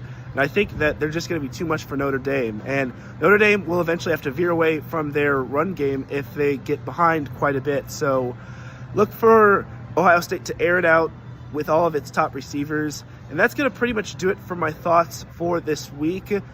Enjoy the rest of the show, Larry B. Thank you for allowing me to do this 5-minute or little short mini clip. I really do appreciate it. And I promise you all I will be back next week. Take care, everybody. Hey, what's up, everybody? Big Mike here from Indie Sports Nation right here on IE Sports Radio, your direct feed for all that is sports. You can catch me live each and every Friday, 5 p.m. Eastern Time. But today, I'm here to talk to you about the College Football National Championship game between Ohio State and the Notre Dame Fighting Irish. Everything on paper leans Ohio State in this matchup, and you can understand why. They have so much talent. They are explosive. However, I'm really interested in the defensive schemes from both these fantastic defensive coordinators, Jim Knowles, and of course, we love our boy Al Golden at Notre Dame. So really, really excited to see what kind of schemes they can come up with. Can Riley Leonard make these plays that he needs to make to keep this Notre Dame team in the game? Here's my take. I think he can. His stats may not look pretty. That's all right. He's got that dog in him, though. Marcus Freeman's got these guys flying around. This is a much different Notre Dame team in these big games than we've seen back at the Brian Kelly days. So how do I see this playing out? I'm going to say Ohio State probably jumps out to a little bit of a lead, but just can't quite close it out and leaves Notre Dame hanging around. Notre Dame has a good enough running game, good enough defense, and a good enough special teams to make noise in this game, and I think they've got a real shot to do it. I could see this game going many different ways. But here we go. I think Ronnie Leonard's going to make the play when he needs to make the play. Sets up Notre Dame for a game-winning field goal. Give me 27-24. Notre Dame, big upset. Notre Dame races a trophy. Love to hear your thoughts. Again, Big Mike from Indie Sports Nation right here on IE Sports Radio, your direct feed for all that is sports. Hope to see you all next Friday, 5 p.m. Eastern Time. Have a great weekend, everybody. Hey sports fans, are you in the market for Florida sports or just keeping up with the latest in the Panhandle? Palm Tree Sports is a dedicated audio hub to all things sports in the Sunshine State. We cover current events, big news, heavily favored opinions all across the NFL, NBA, MLB, and so much more. So come check us out every Saturday evening at 6 p.m. Eastern Standard Time for a down south education on Florida sports and athletics. It's hosted by yours truly, Corey Pujols, and is powered by IE Sports Radio, your direct feed for all that is sports. That is right, ladies and gentlemen, IE Sports Radio, your direct feed for all that is sports. We're back at it, man. We are here, back live and in color. You know how it goes, man. Oh, yeah. We are here with the one and only Jim B and Mr. Ralph Calise. Oh, man. We got two people here who just can't stand each other's teams. I love it. It makes me happy in so many ways. Teams, not each other. Teams. yeah, teams, each other's teams, you guys. And I love it. It is awesome. This year, man, I just want to dabble into this because it's fun. It's just so fun. Obviously, you know, we had to throw Illinois in there. They got into the fight. Gen B's Mount Union Purple Raiders just couldn't get it done in the Stag Bowl. I know Gen B was just devastated. Rough go, man, but them Cardinals, at least Adam has something to cheer about because it sure as hell ain't the Bears. oh no. You know what? I will give him that one because none of his teams are good. At least I have basketball and baseball. None of his teams were good. Like nothing in Chicago is even worth watching right now. I feel so bad for that poor city. Gotta rename the show, Larry. Yeah, poor team. Mega 3 it out. Let's bash Cleveland or something like that. I don't know. No, it wasn't Cleveland. I'm bashing Chicago, and I love Chicago. Okay, Chicago's a great place. It's freezing cold. I love the cold. They got delicious deep dish pizza. I'm all for it, but those sports teams are horrible. And I can say that because I'm a Raider fan. No one's worse than us. So I can talk about anybody. I'm a comedian. As long as I can bash on myself all day long and my stupid teams, but that's like beating a dead horse. It's not even fun anymore. I could do that all day. So I could bash on it. Come on. Yeah. Anyway, what I'm saying is, this has just been, oh my gosh, what a nightmare. So yeah, the tough go. That was fun. But I will say, Division 3 this year had a fun game. Carnegie Mellon and Yes. Mount Union, man, that was another Ohio Pittsburgh, or if you will, Northern Ohio Pittsburgh battle. They battle in the NFL with the Steelers and the Browns. This year, You, Carnegie Mellon came you, within yeah. Mount Union wouldn't have gotten there. All right, Carnegie Mellon almost pulled off the upset of the year in Division 3, knocking off Mount Union. However, it didn't happen. But boy, oh boy, I know Ralph was cheering on Carnegie Mellon. I was going to say, you got me on board with Carnegie Mellon Yeah. when you asked me to start covering them, but it was a little too late. So I really didn't start covering them till the end. And I followed that game. I don't know how I did it. I got it on my phone and I was following it play by play. They were listing every play. And Carnegie Mellon had a chance at the end there, but they came up short. And I was just like, I was thinking of you. And I was like, wow, he got me into Carnegie Mellon. And look at this, I'm following it on my phone. And wow. The playoff games are on ESPN. Yeah. Just so you know, okay. for next year. Yeah.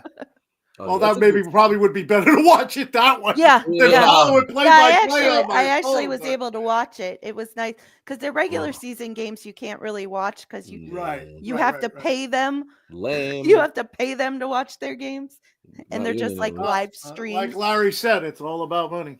Yes. That's unfortunately where we are. But well, I'll tell you right now, this is fun. This has been great. We had a good show here today, and I'll tell you right now, we just finished up. You heard our boy Teran Rodriguez. You heard Teran. You heard Big Mike. Look at that. So you got Teran, and I'm sorry, you got Teran, Jen, and myself going with Ohio State. You Is got Teran Ralph. in Texas? Teran is in Texas I'm sorry. right now. He's Yeah. in okay, right. Yeah. So and then of Sounds course like he had a little bit of an allergy problem there. So you got Ralph and Mike over here picking Notre Dame. Yes. What do you Big guys Mike think, picked the man? same way I did by a field goal. Oh, I'm excited, man. Let's see. Monday's going to be a really fun deal. But let's transition on over. We're an hour and a half into the show, 90 minutes and a little bit longer here. But we got ourselves a little bit of NFL to talk about, man. The wild card just finished up. Wild card weekend. Boy, that card was wild, like you see here. Today's name of the show, Trophy Time, because, of course, National Championship. And, man, that card was wild because this was quite the freaking wild card weekend. The Texans just stomped all over the Chargers. I still don't know where the Chargers are. Like I said, they're barbecuing at home right now. But during that game, I were nowhere to be found because I don't know where the hell they were. But the Texans, man, CJ Stroud, right here out of the Inland Empire, played for Rancho Cucamonga High School, which is not too far from here. Awesome dude. Yeah. Good old, that's right. And he played for a team that's not too far from Jen, of course. Okay, Ohio State. He's doing great in the NFL. And you know what? Last year was definitely better, but this year they're still in it. Today, we got a couple hours, and well, they're going to be facing the Chiefs. Let's see what they can do there. But they definitely won last week. Got a nice victory. Ralph probably wants to leave at this point in time, but the Ravens just cooked the Steelers last week. Hey, It was Larry, it is what it is. It is what it is. Yeah. I called it. Just listen to my past Yeah, shows. you did. I called it. You did. Called it. Rough go, man. The Steelers. Down go the Steelers to the Ravens, man. The Ravens moved on. They got themselves a tall order tomorrow night. The Eagles, my goodness. Watch this go the Bills just absolutely destroyed the Broncos. It wasn't even close. It was it was hilarious because that game started right after church for us, and we do church online. And we were I don't turn the game on just yet. Church just ended, and I looked at the score on my phone when I was getting the TV turned on. I was like, oh, look, it's 7-0 Broncos. And I told Cecilia, I was like, I laughed, and I was like, it's about to be 35-7 right now. You guys, It was so close. It was 31-0, 31-7. Like, yeah, I guess there was no way. I'm sorry. I not to make our buddy Mr. Aaron Yowell mad or anything, the host of Mile High Musings here on IE Sports Radio on Sunday nights. But I'll tell you right now, oh no, that was. Hey, but at least bad. Denver has a future to look forward to. They got a good quarterback. Unlike the Raiders, so they're definitely doing things right. Like the Steelers, too. We don't even have a quarterback for next year yet. Nobody's signed. Neither do we. Oh, well, so we're all in the same boat. Yeah, you know. Yep, all in the same boat. Shit creek Let's make without a paddle. let's make this bash out teams show. Well, you know that's what I'm known for that with me. So Yeah, no, you're Larry. I I'll tell remember you. when the Steelers played the Raiders this year. I was flipping out when the Raiders were winning. I think they were winning 10-3, and you were Oh, like, "Just yeah. relax. It's far from over. Stop. Watch, you're Yeah. gonna be ahead by halftime." And I'm telling my son this as we're watching the game, and he's cracking up. Mhm. Oh man, you Don't called worry. it. You called it.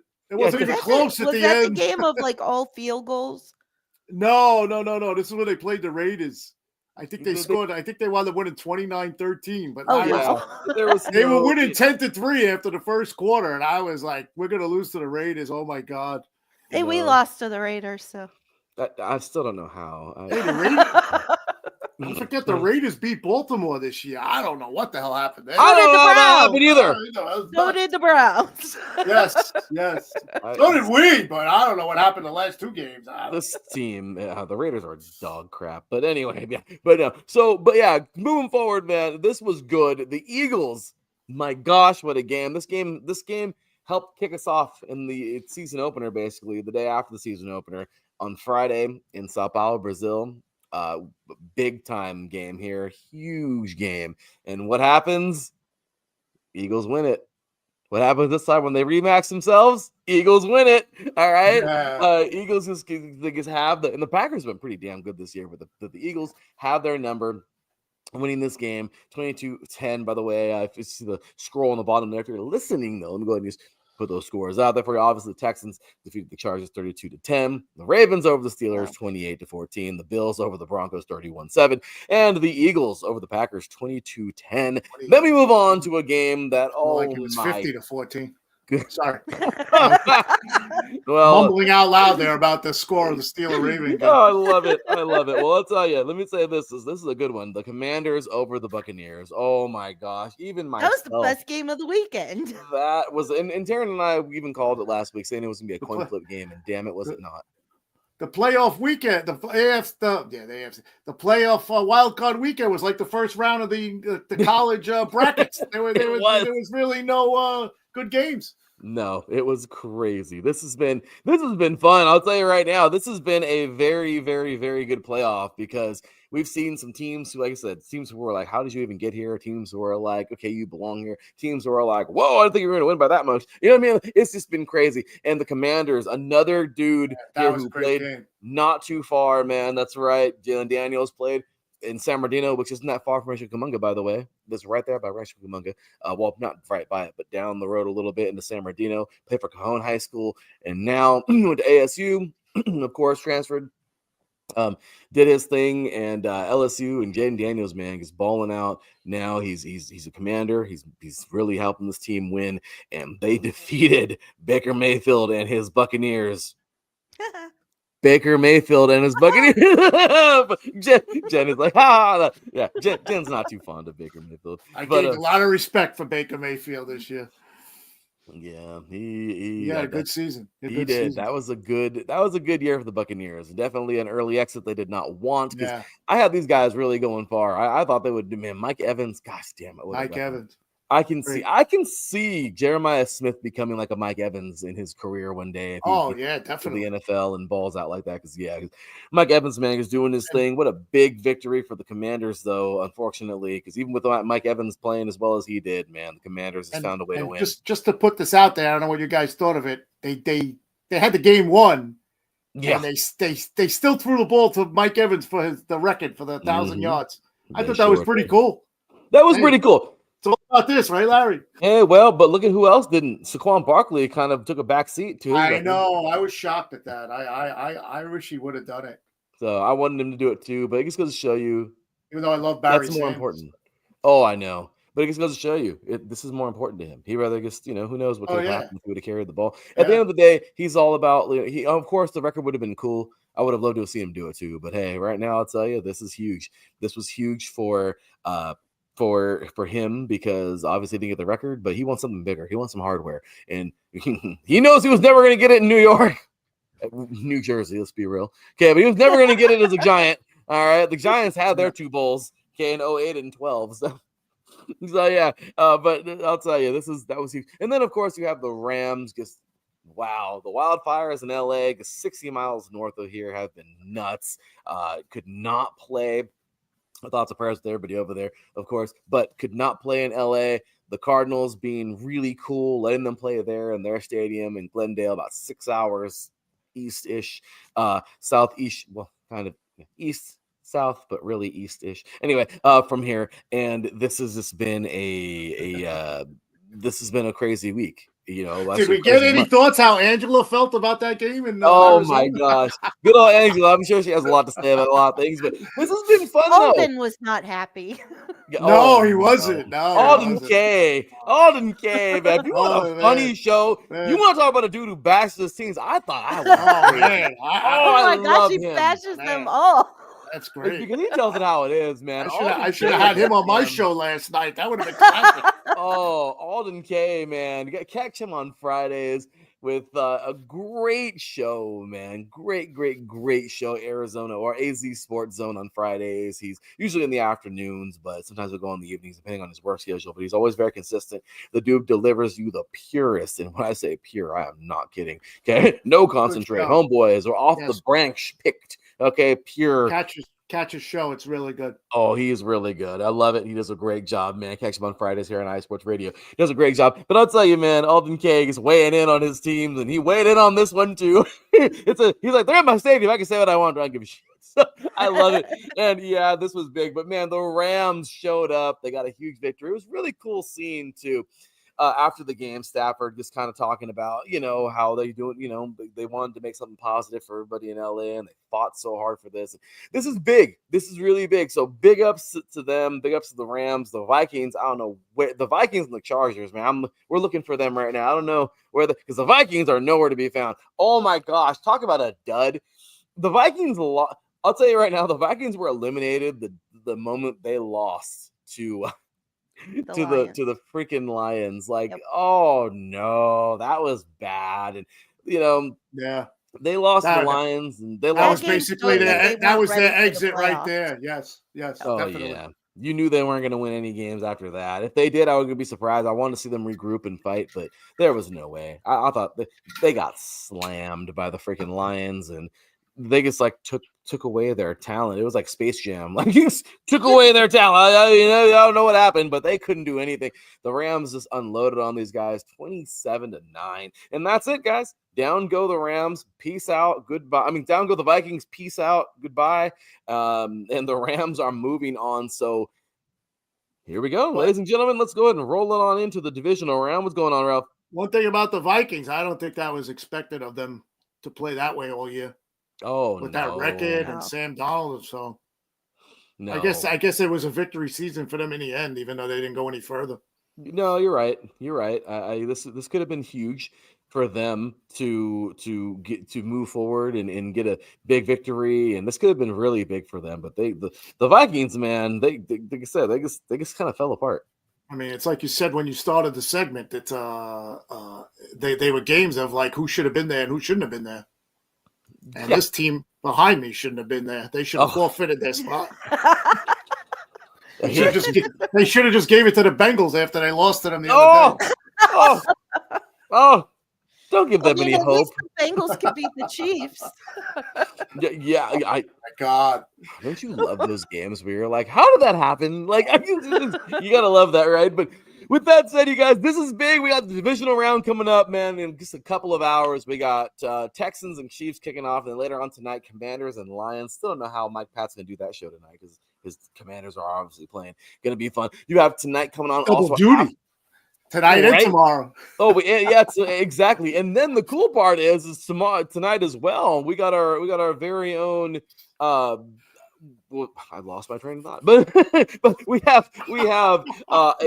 have here, of course, that show tonight is going to be, I don't know. I really hope Mike can get on at some point for that one, because we'll find out when he can come on. I'm waiting for him to get back to me. But we also have our very own Christian Harvey coming up tonight, you guys. I don't know if you guys know this, but he's going to do his post-game show after the Lions and Commanders. He's hoping for a victory, but he says he's going to go on no matter what. So he's got a special show of Britsville, USA tonight after the game. He's possibly going to have the bottle of wine again and take a sip. Oh, But I don't know. I mean, somebody's gonna have a bottle of wine tonight, and I know it's gonna be one Oh, we of know these Mike guys. Pat is before that. Mike Pat's gonna have a bottle of wine no matter what. It's just for what? It's gonna be No, victory wine, or is it gonna be? I saw Christian's show after the Lions clinched, and I was cracking up. I even showed my wife. It was so funny. Oh, I you go, look, gotta this love guy's it. a podcaster like me, and he's. I would love to do that. I mean, I don't know, and he's over there sipping the wine as he's, as a celebratory thing, not.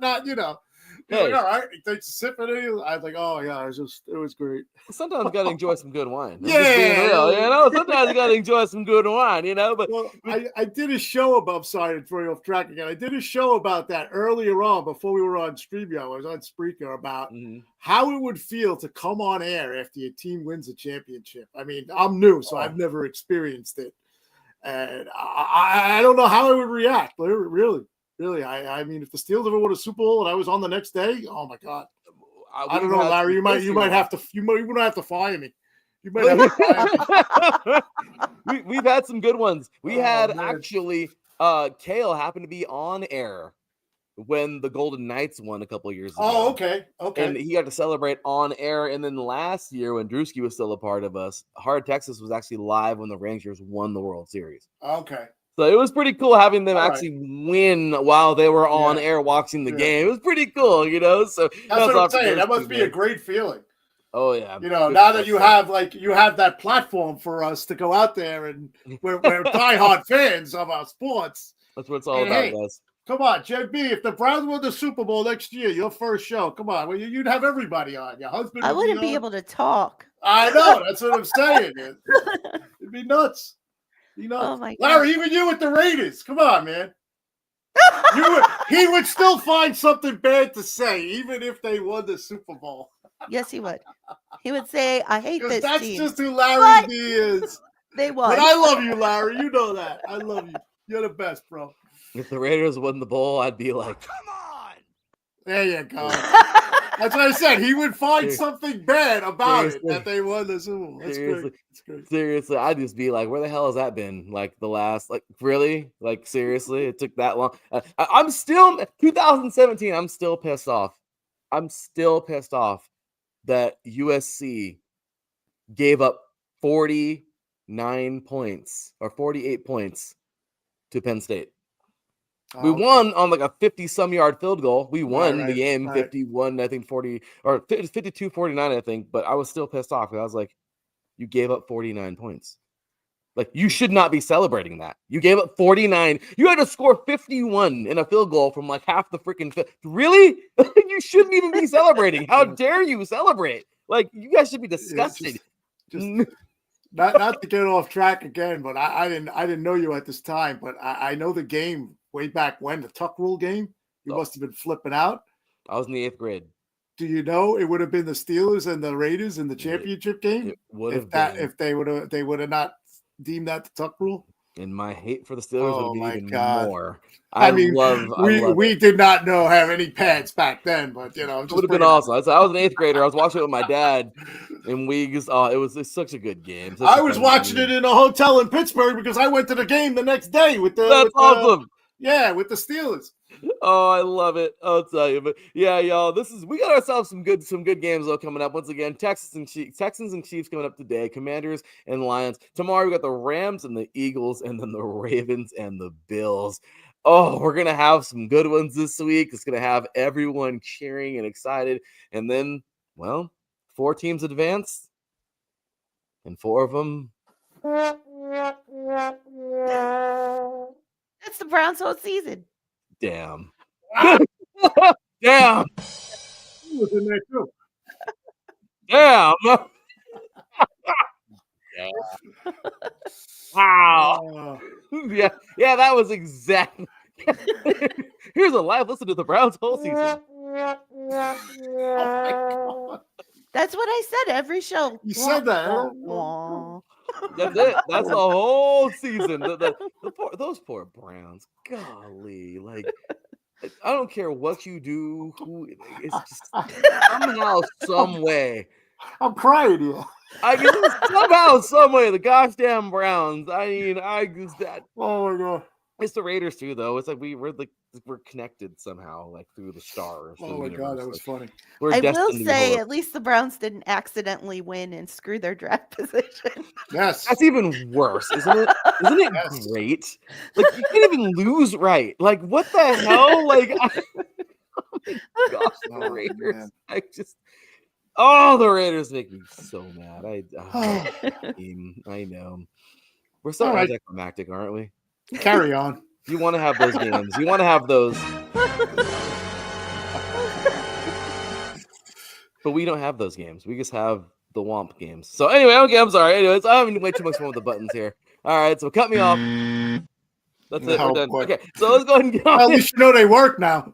I know, right? Having fun here with the buttons. But all right, guys. So we're gonna go ahead and get into these games, man. First game on the docket, of course, Texans and Chiefs coming on up in just a few hours. Oh my goodness gracious. I'm excited, man. We got a good one here.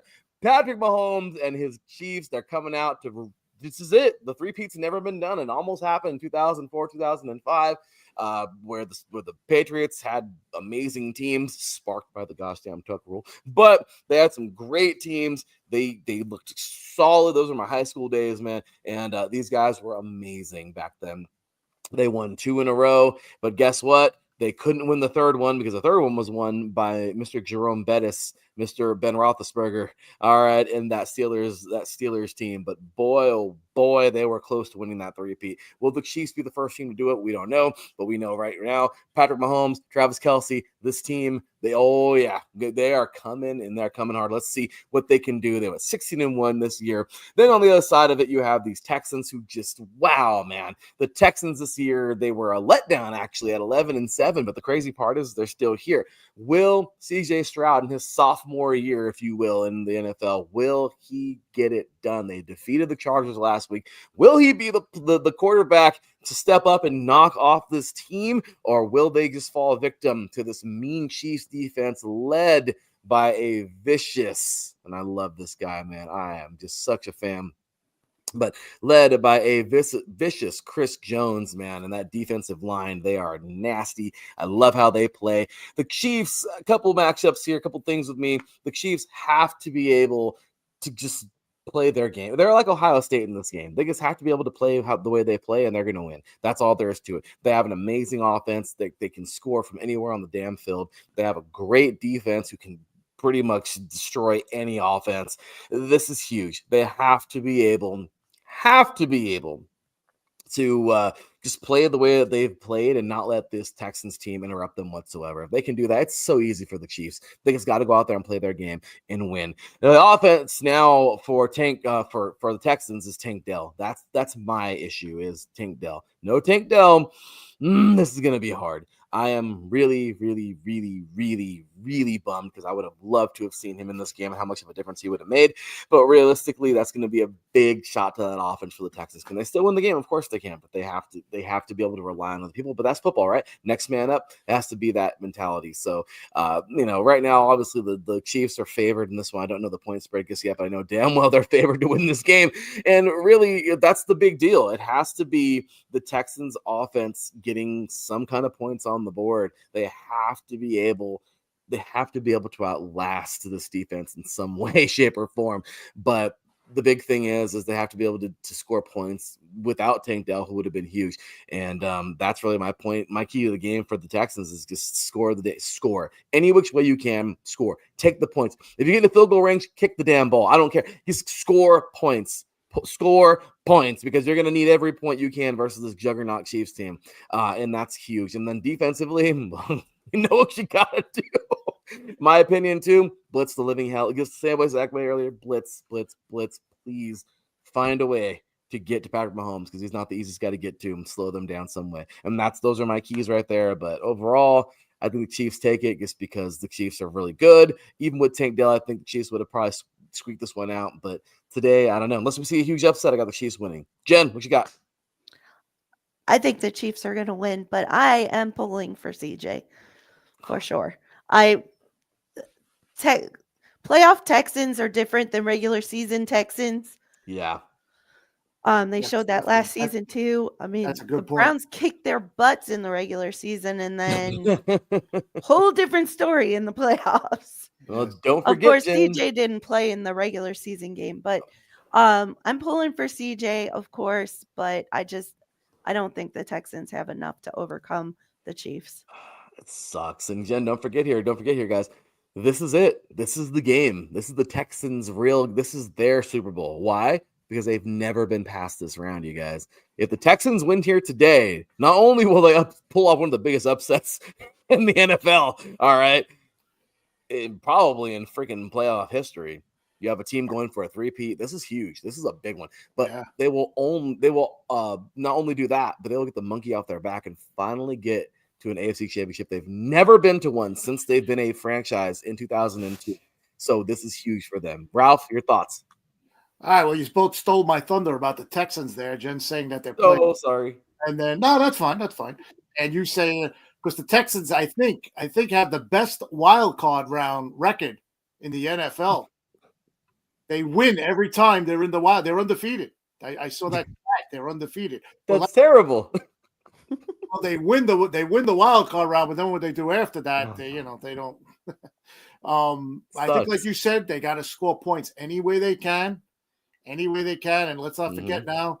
Maybe they'll have a little bit of luck because the Chiefs, Patrick Mahomes hasn't played since Christmas. When they were playing Santa Claus in the locker room there in Pittsburgh after they beat us. I had to throw that in there. Gosh, that's killing me. Anyway, he hasn't played since Christmas, so maybe he comes out a little rusty. I don't know, but he did show that he's got all his receivers now. Hollywood Brown is back.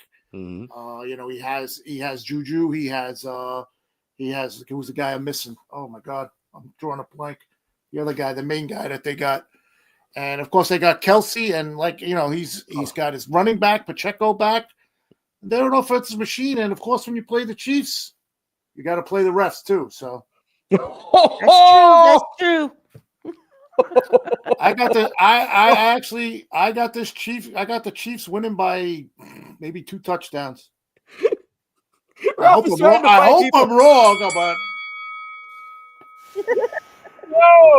No, damn. Hey, there it is. I know we'd all hope, right? No, of course, me, not a fan of the Chiefs whatsoever. Jen, there's no reason for her to hate. I mean, I don't know if you heard the stat last night that my son threw out on the show, because it was bothering me when he told me. But the refs, there are certain refs. They have records of certain refs in playoff games, and the percentage of the home team winning, it was like 86.4%. Which is a high rate. So I don't know what refs are doing in the game, but I would love to look it up and see. You know what I'm saying? To see in Kansas City with their. Wouldn't that be something? I know, right? So next up, guys, Commanders and Lions coming on later on tonight. That's the Mike Pat game because he's got to figure out what he's doing during the live game. What he's gonna do. But we're gonna figure out what we're doing with Let's Wind About DMV Sports tonight. But this is a big one, guys. Oh no, the Commanders. Who are these guys? They went 13-5. Wow, who the hell is this team? Because they sure as hell ain't the Commanders I know. But they got it done. Jaden Daniels, man, just getting it. I'm loving what he was able to do last week. They were able to do some big. I mean, knocking off the Eagles in the regular season was crazy. I mean, this team has just been so good, and they've been very thunderous. He's a rookie, guys. I mean, it's just so cool to see that defense is finally stepping up. I've been calling that defensive line the defensive line from hell for so many years, and they just haven't really been that. But this year they are, and led by Deron Payne, they've been great. This has just been a good year for these Commanders. It's funny because also Daryl Kinsey Jr. had birthday to him, by the way, because this is his birthday today. But I remember him jumping in the chat room when they were like, winning games in like the first 4 weeks of the season, and Daryl saying, "Is this what it feels like to have a winning team?" Because obviously he's been a Commanders fan his whole life, and same thing with Mike Pat. So obviously they're just loving it right now. They're on cloud 9, enjoying it. But then you have on the other side, man, the Detroit Lions. They have the number 1 seed in the NFC. They have been playing extremely well. They've been destroying everybody. Dan Campbell has his team playing lights out. You talk about somebody who wants to play and win for their coach. Oh my gosh, you have the infamous kneecap soup going on. I don't care. All I know is this team is playing for their coach. This team is playing for each other. Dave Montgomery is back, you guys. Holy crap! Okay. Yeah, from what I understand, he's back. I heard that's why I read earlier. But if he's not, somebody correct me, please. But I think he's back. So he's been on one. They got their Sonic and Knuckles 1-2 punch back. This is huge, guys. This is so big for the Lions. Let's see what they can do. They were a little banged up, but man, they're home. They're playing good, and they got this Commanders team who's going to be a lot to handle. So when I look at like the keys to victory for both of these teams, overall, man, both of these teams, believe it or not, this is really crazy. Both of these teams, you guys, are actually really good at fourth down. I don't know if you guys knew that, but this is crazy. This is crazy. Dan Campbell, is just a dude who's not going to hesitate to pull the trigger on a fourth down. He don't care. He's playing Madden. I don't care. He don't care. I'm not punting the ball. Like he's just holding on to the damn thing. And it's crazy, man. And the Commander is actually, I pulled up a crazy stat earlier. They're like 90%, I think, on their freaking fourth downs. Or something like that. Like crazy, right? Like I said, forgive me for the numbers not being straight on, but these guys, so both of these offenses are extremely like, screw this. Like they're going for it. And I love it. So how are they going to be today? Are we going to see the punters at all? I mean, like this is going to be huge. These two teams, they're going for the gusto, man. Like these teams are not caring. They're playing. So what are we going to get? And really, I feel like the Commanders, man, look, the defense, they know what they got to do. This is not hard. Guess who's back? Back again. I'm just kidding. No, but yeah, I had to throw an Eminem reference in there. It is Detroit, but I'll tell you right now, guys. That was good. That was good. Montgomery is back, you guys. Tell a friend. I'm just kidding. But this team has. I'm sorry I had to. But this has been such a great season for this offense. You know how to do it. You got to slow them down. That defensive line has to be. You have to clog every hole. I mean, there's no way you let Montgomery have a good game because if you do, you're losing. Okay, like that's all there is to it. It'll be an offensive shootout, But I don't know. I believe a little bit more in this Lions defense than I do in the Commanders defense right now. So that's big. But okay, so that's really my thoughts on that. And when it comes down to it, we're just going to have a really, really, really fun game. Are we going to have a huge high-scoring game with two offenses that love fourth downs that are just going to keep on freaking going for it? Or we're going to have a really good defensive game where they just keep on going for it on fourth down. They keep turning the ball. I mean, what is it going to be? You know what I mean? Like, this is going to be huge. They're prepared for that. You're going to see some probably fake punts. Okay, by the way, Denver's last week was really cool. the fake punt. That was a good play. Pretty cool. So I'm just saying, you guys, this is huge. I don't know. This is a tough one. As much as I want to go, though, with the Commanders, I got to go with the Lions in this thing. Let's see how far they can go. I don't know. Jen B, what you got? I got to go with the Lions because they are just like my Browns and have never been there. So pulling for the Lions all the way. I mean, I think Jaden Daniels is a great story, but it's not his time. Harry found a new toy. All right, way too late with this. Rob, what you got? Well, I picked the Lions to win the Super Bowl from the start, so I'm going to stay with the Lions. And I agree with everything you said. I don't think we're going to see a punter today. Dan Campbell, if it's 4th and 10 on his own 30, he's going for it. He's just got that much confidence, and I honestly think he gets a high of scoring 40, 50 points a game. I think that's part of his mantra. He's like, I'll score as many points as we can. I don't need a punter. But yes, and also compound what Jen said, Jaden Daniels is a great story. I think he's going to keep him in the game early.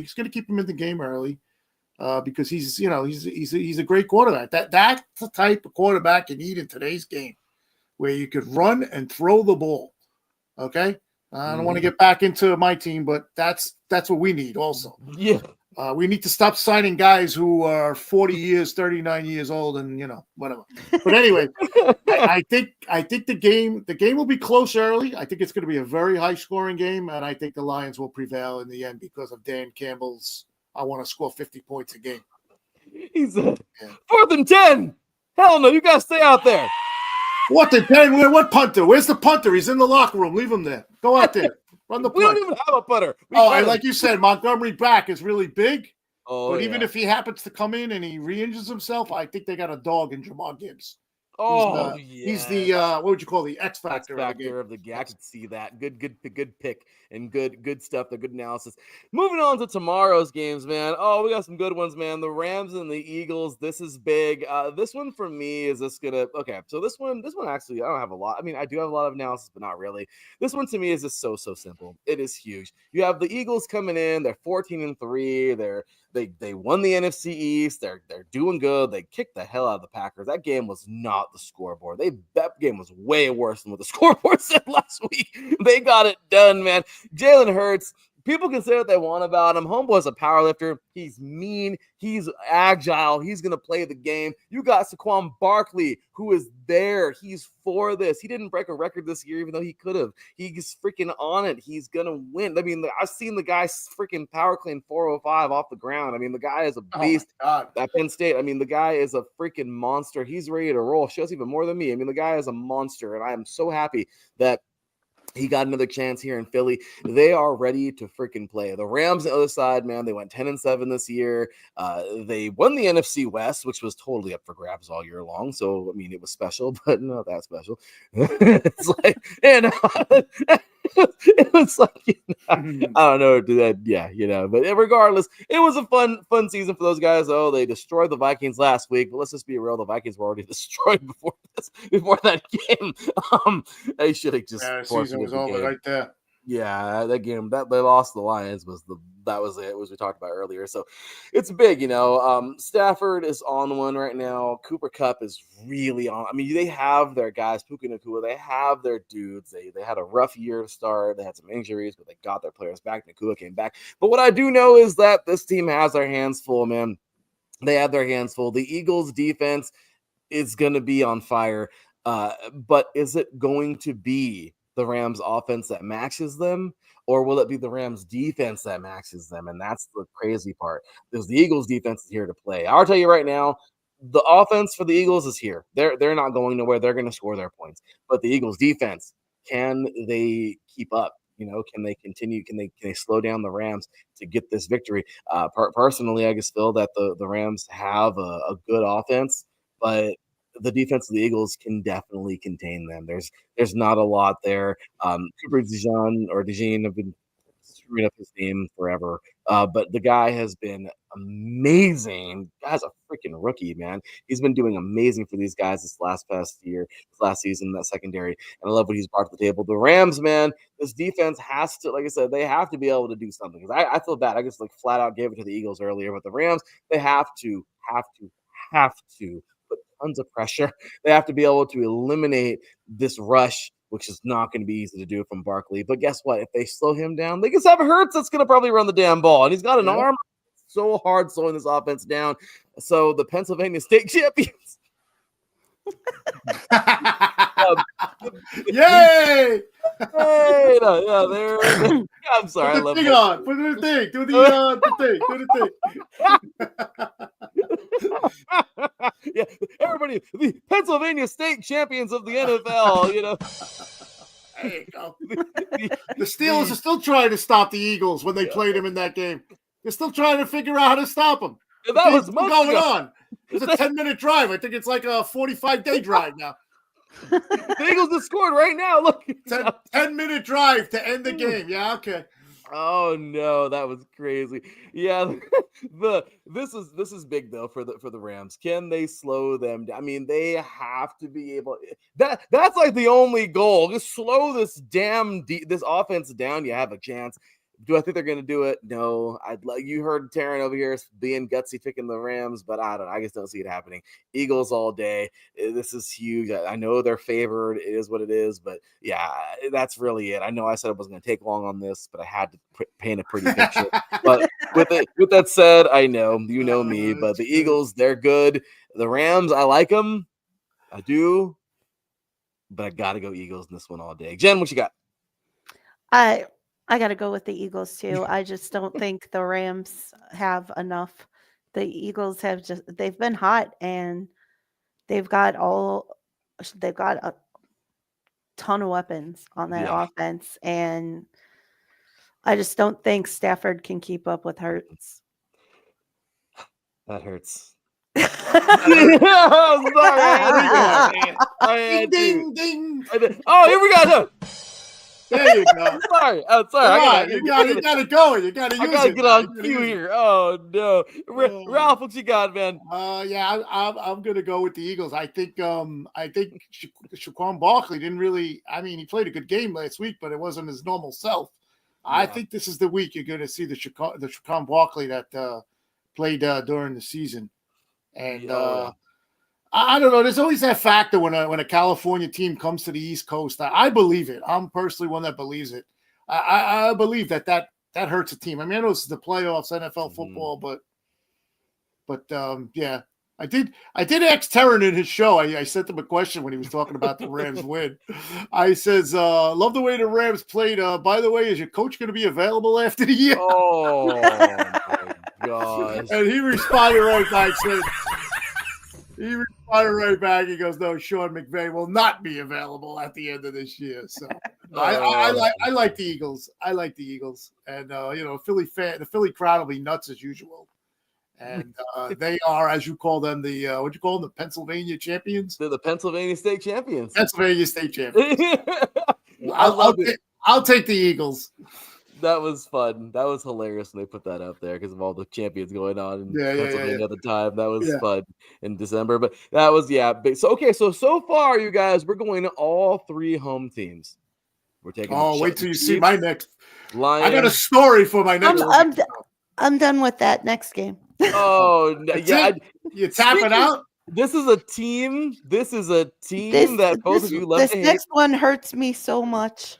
It hurts. Well, Larry, you said it so before. hard for me to say this. This is the Ravens/Browns team, isn't it? This is it. This was thank you, Art Modell, to some people, and screw you, Art Modell, to others. So I mean, that's all there is to it.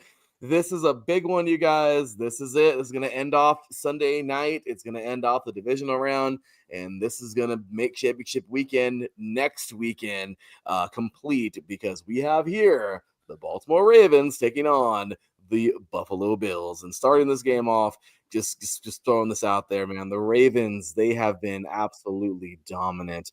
I know that their record doesn't necessarily show, and I know they lost to the Raiders, and who the hell loses to the Browns? And the Browns. I don't know how that happened, but I'll tell you right now, they have proven it because they're still here, and they are playing for it. Lamar Jackson has awoken, really. I mean, this Derrick Henry has found a new life, just like Saquon Barkley left that hell of the Giants.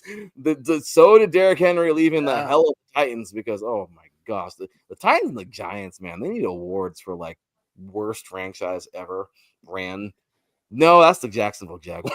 I don't know. There's a worse franchise. Carolina Panthers. They're pretty bad. They're them too. Throw the Raiders in the hat because this is this is bad. But yeah, you guys, this is huge. The Ravens, obviously, they're here. They've gotten here by just dominating in that run game, and they've really, really, really been a force to reckon with. Defense has been pretty damn good too this year. I know it doesn't look like it all the way, but these numbers, there's a lot there. Okay, I'm not going to go over all the numbers and everything, but this has been big. So looking overall at the Ravens, man, this has been a fun year for them, a little bit of misery in there too, but they've really started to surge towards the end of the year, and here they are now. The Buffalo Bills, on the other hand, they're 13-4. Obviously, they win the AFC East because who else was going to win the AFC East? Who's their competition? That's insane. I'm sorry. That was well deserved. That was well deserved. Oh, I'm sorry. Yeah, who else was going to win that division? Who else is going to win the division? Just write Bills on top of that division every year. I mean, the Patriots sure as hell weren't going to do anything this year. Once Tom Brady left, that was it. My gosh, the Dolphins have seen better days, and I don't even know what's going to happen with them coming up. And my goodness, don't even get me going on the Jets. I have jokes beyond jokes. Fire. Poor Ricky K. My buddy Ricky K. Poor Ricky K. Covering two horrible teams.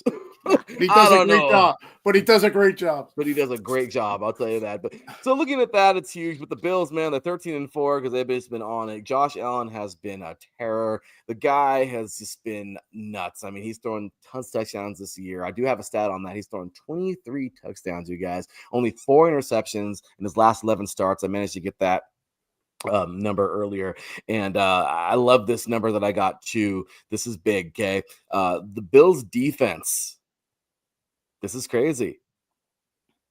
They weren't the best against the Ravens when they played last because they allowed 271 rushing yards, you guys, when they played. Wow. I had to get these stats because this was big.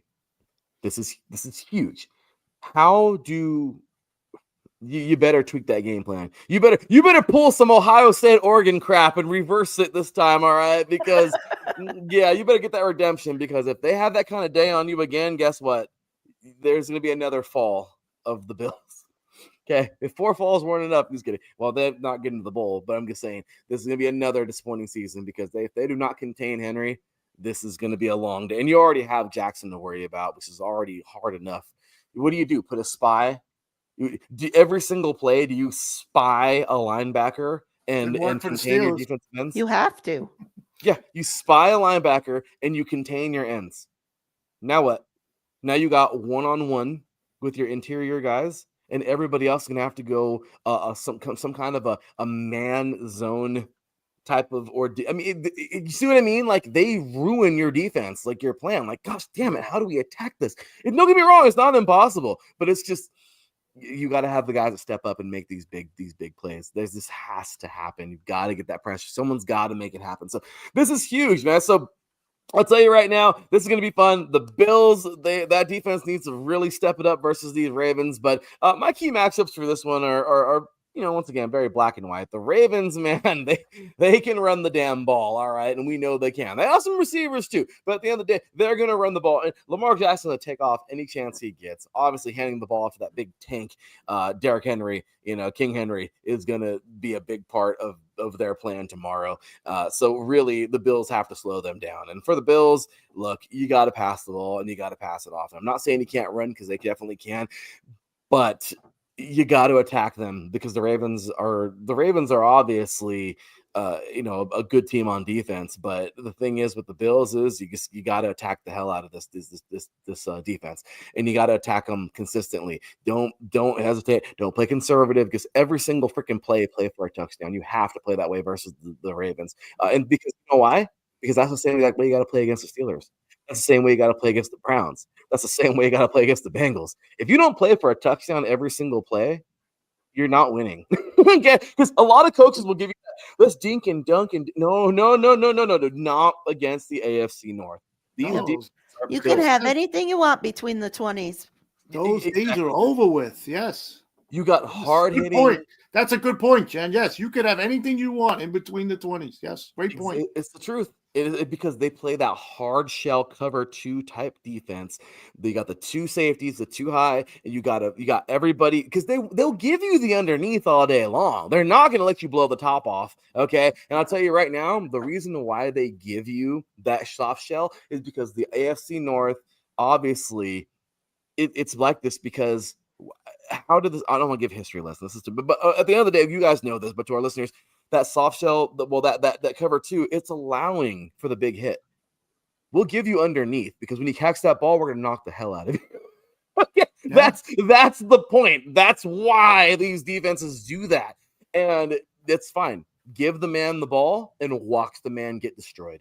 And that is how these defenses play, because they know that these offenses, they're going to try to force you to run the ball as much as you can. Because if you throw it underneath, you're only going to get so many yards, and you're going to get your freaking receivers banged up. So they're going to try to force you to run the damn ball. This is old school football. I love it. I love this kind of football. It's just my favorite. But overall, you guys, the Bills need to be prepared for that. And they know very well that they have to attack this offense in every single way, this defense in every way possible. So those are my quick and dirties there. They're never quick and dirty, sorry. But that's my thoughts. I love the Bills being able to get this far. But can they finish it? Can they finish their story? Can they continue? Can they move forward? And the Ravens, oh my gosh, the Ravens, this is if there was ever a redemption season, because they started horrible. This is it. So MVP battle here. You got Josh Allen. You got Josh Allen, obviously. Okay. You got Lamar Jackson. Everyone's fighting over those two being MVP. Okay. Look, this is big. I'm gonna let you guys go first. Because I got some fun stuff in my final for this one. But Gen B, yeah. This hurts my heart to say, but the true MVP is going to win this game, Nice. and that is Lamar Jackson. I agree. I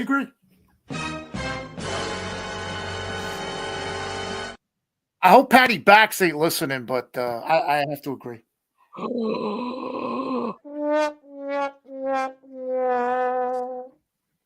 Okay, I really got to stop pressing these damn buttons. I'm sorry. I'm sorry, Patty Backs. I always will love you. Oh, this is hard. Look, the Ravens are a nasty team, guys. And we know that. Like I said, the reason why I'll tell you right now, and maybe not this year. Hell no, not this year. But in other years, I would take any of the 4 teams out of the AFC North over pretty much anybody else over the NFL. Not this year. No. The Browns couldn't beat themselves in a scrimmage. I don't even know how that would work. But I don't even know how that would happen. The Browns would kill themselves in a scrimmage. That'd be great to watch. It would be a game you can't watch them lose. And a game you can't watch them lose, but somehow still lose. Yeah. Well, one team's got to lose. Yeah. One part of them have to lose. Yes. It's like you're happy, but you're mad at the same time. But I'll tell you right now, guys, the Ravens are nasty. Both of you have taken the Ravens. Oh, that is hard. I have a story why I'm taking the Ravens, but go ahead. No, this is good. No. I want you to go. What you got? What you got, Ralph? Okay. So here's the deal, and this is first time ever that I never said this on any of my shows. My dad is a Ravens fan. Okay. He tried to walk into my house a couple of years ago. He came over and he had a Ravens hat on. And I told him, you're not allowed in here until you take the hat off.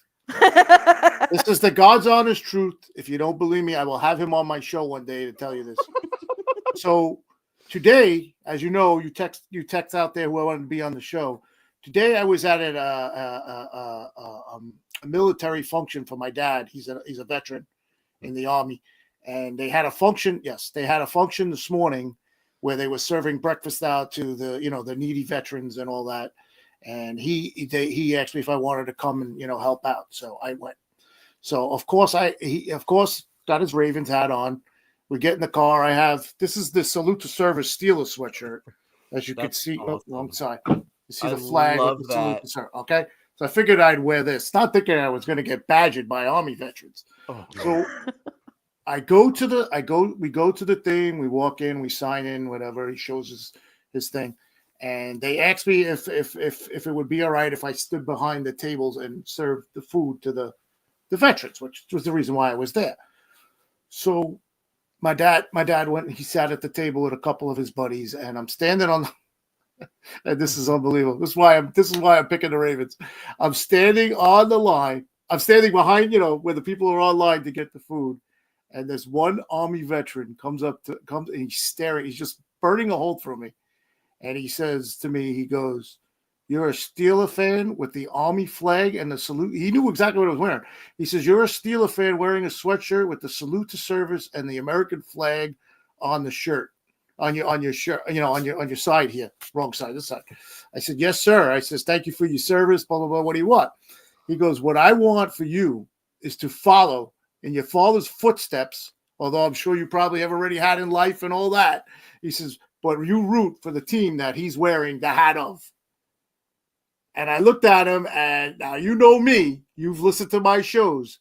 The hate that, like I said with Mike Pat when he was on my show, the hate and respect part of it that I have for the Ravens and their coach, because I can't stand that guy.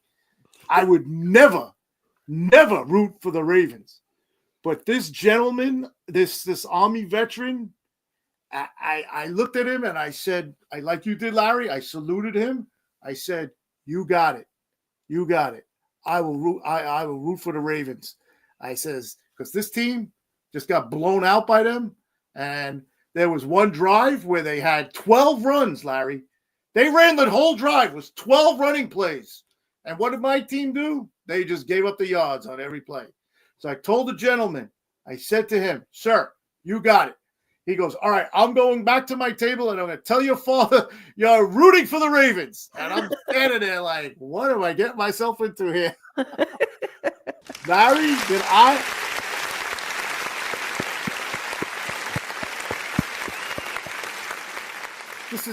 This is great. It gets even better. I get in the car with my father and I'm telling him the story because, he said, no, this so-and-so came over to me and he told me you're rooting for the Ravens. He goes, I don't want you rooting for them because I know you hate them. I said, Dad, but I'm going to be rooting for your team. He's like, no, you're a Steeler fan. He says, you stick to your team and I'll stick to my team. Don't root for us. I said, you know what? I'm going against you. I'm rooting for the Ravens. Oh, I love it. That's my story. That's my story on that. And That's that happened today. And I'm so glad you had me on to share that story with you because, I said, everybody knows how I hate the Ravens. But as far as the game goes, it's going to be probably the best game of the weekend. It should have been the AFC Championship game, really. But, with the Chiefs are going to probably be there because these two teams have really played well. And like you said, they Buffalo has to do something. They have to change it up on their defense because they're going to get the same thing again. Until they can prove that they could stop that running game, because that's what Baltimore did to us. They did it the last two games, and they nobody was tackling. I don't know what was going on. And Lamar Jackson, like Jen said, is having a special year, and I think he's going to be the MVP. Oh, yeah. And, my heart is out to Patty Bax. Yes, my heart is out to Patty Bax because I know how much she loves the Bills and Josh Allen and that. And hopefully she's doing well. I miss her. I miss her on the shows. And I'm going to take the Ravens in a real close game. And, Bills Mafia is going to be maffified. Oh, man. Well, let me tell you this. So go ahead. Let's hear yours now. This is good. I love me defense, man. I love the Ravens. I want this team to win. I think they're a hell of a team. Oh, wait, hold on. One more thing, and I owe you an apology, Larry. For what? I owe you an apology. I don't know if you remember way back in, you sent a tweet out. The Ravens are a dominant team. You remember you sent that tweet out? They're a dominant team. I responded right back to you. How could you say they're dominant when they've lost like two games in a row? That's when they weren't playing at their best. And you said, no, you're misunderstanding how I'm saying dominant. They can beat a team dominantly at any time when they play them. Not that they're dominant like they're going to win every game, but dominant. And I completely misjudged the tweet or whatever, the text, whatever we were doing. It was in band. I remember that day. And I apologize to you. It's all good. Hey, thank you, good sir. I knew you guys all misunderstood, especially Ricky. Ricky misunderstood. Afterwards, he was like, yeah, I think I got it. But that was hilarious. I know Gen 2 was all like, yeah, the Brown. No. Like I said, guys, look, they're the last one standing. They're the most complete team. Sometimes it happens, guys. Sometimes you lose games. You're like, how the hell did that happen? It just happens. But they're here. And it's funny because now we're going to go full circle with that. By the way, apology accepted, good sir. Hey, we have fun on here. That's what we do. That's what we do here at iSports Radio, man. We enjoy it. We hit each other. That's what we always say, right? I've always heard that. Sports talk. It's sports talk. As a player for all these years, man, I've heard some of my favorite coaches always say, we're just a big family who hits each other. And that's what it's all about. That's us. That's iSports Radio. We love our show. We love our all of our colleagues, but guess what? We hit each other. Just like in football. And then we shake hands. And then we shake hands. Okay, it's after the game. We line up and we shake hands. And that's the best part. So let me say this: I've been choosing the freaking Bills for the last 3 years, and this team has let me down every year. And I am so sick of it because I want to see them win a goddamn bowl so bad, and I've been choosing them. And Patty is my witness. I've been on her show before. She's been on this show many times. And I have been wanting them to win so bad. And you know what? Notre Dame has belief in Marcus Freeman. But unfortunately, you guys, I don't know if belief is going to be enough for them to beat Ohio State. However, the Bills have belief in their coach. They have belief in their quarterback, and they have belief from the city. You guys, That's big. I'm going to go with my Super Bowl pick, man. I'm taking the Bills to win this game. Wow. I don't know how. I think Still they on the Bills. somehow, You're some still way. on the- I said if they don't win this year, You got two AFC North fans that can't stand That the Ravens. hate the Ravens, and we both pick the Ravens. Hate respectfully, like Mike Pat says, and we pick the Ravens. and I'm a That defensive reminds guy. me of that show, Jen. Remember I did that show and I asked that question about the Steeler quarterback who scored the first touchdown? Larry, Yes. you remember this because we were bugging out about this. Oh yeah. The first quarterback to the first player to score a touchdown in the last player to score in Three River Stadium, the first player to score, and she came up with the answer, Cordell Stewart, and Cordell Stewart. I blacked out on the show. I'm like, I can't believe a Browns fan just answered the question. You gotta love it, right? That's why we love it. No, and you were bugging out too. You were like, "Oh my god, That was hilarious. that's a moment I'll never forget." Isn't it great? That's why I love our network. I love our network, best network ever. I don't care. I love it, and it's so you guys. I don't know. I just feel like the belief sometimes it's gonna win, sometimes it's not. With Notre Dame, I don't know if the belief is gonna win. I don't know if the belief is gonna be enough. But when I look at the Ravens, this is where I can go back and say, you're right. They can dominate. The Ravens can dominate at anything. But here's the problem with the Ravens is the scary part for me is the Bills have so much belief. And these guys are playing for everything. They're home. They're in front of these people. They're healthy. They weren't healthy for those years. Now they're healthy. I just have this feeling the belief is going to ride high in this one. And for some reason, they're going to squeak this one out. If they lose this game, you guys, I'll tell you right now, the Ravens are the team to beat them. The Ravens are the team to beat the Bills for sure. I hate to say this because I would love this the other way. I personally feel that the Chiefs, if the Bills and the Bills play the Chiefs, I'm going to be worried because, and this is if they win today or tomorrow. If the Bills win this game, I'm a little worried because damn it. I have a feeling the Chiefs are going to go back to the bowl. And if that's the case, Lions all day if the Lions go. Okay. So you're saying whoever wins this game, well, you're saying the Bills. What if the Ravens win? You think they're going to go to the Super Bowl, beat the Chiefs? No, right? I'll be real with you. If the Ravens win, I'm not even worried. How weird is that? If the Ravens win this game today, I think they kick their ass. I honestly think I think that the Ravens freaking beat the Chiefs by 2 touchdowns. Yeah. If Lamar makes it to the AFC Championship, he's not stopping. No. I'll tell you right now, the Ravens, I don't think they kicked their ass, but they beat the Chiefs. I feel it. But Bills versus the Chiefs, I'm a little scared. I don't think the Bills can beat them again. They already beat them. And that's the hard part. That's what I'm saying. Beating them in the regular season was the worst thing the Bills could have done. So exactly. Good point. So I'll tell you right now. And don't forget the Ravens were a shoelace away from beating the Chiefs opening night. Guy's foot, I still think that guy's foot was in bounds. I don't know. I know. I remember it. And that's what I'm saying. Isaiah Likely, I think it was. It is. Yeah, exactly. And me right now, I want the Bills to win that, to win out. I want Bills Lions so bad. Yeah. And I'm not counting out the Eagles. And in no way is my pick a reverse, whatever they call that, reverse jinx pick, saying that. Oh, yeah. Because Mike Pat did that to me on the show when I picked the Ravens to beat the Steelers the first time. Yeah. And he said that, you're not reverse jinxing the pick here, are you? I was that was great. Not after what I've been seeing lately. The way they that was great.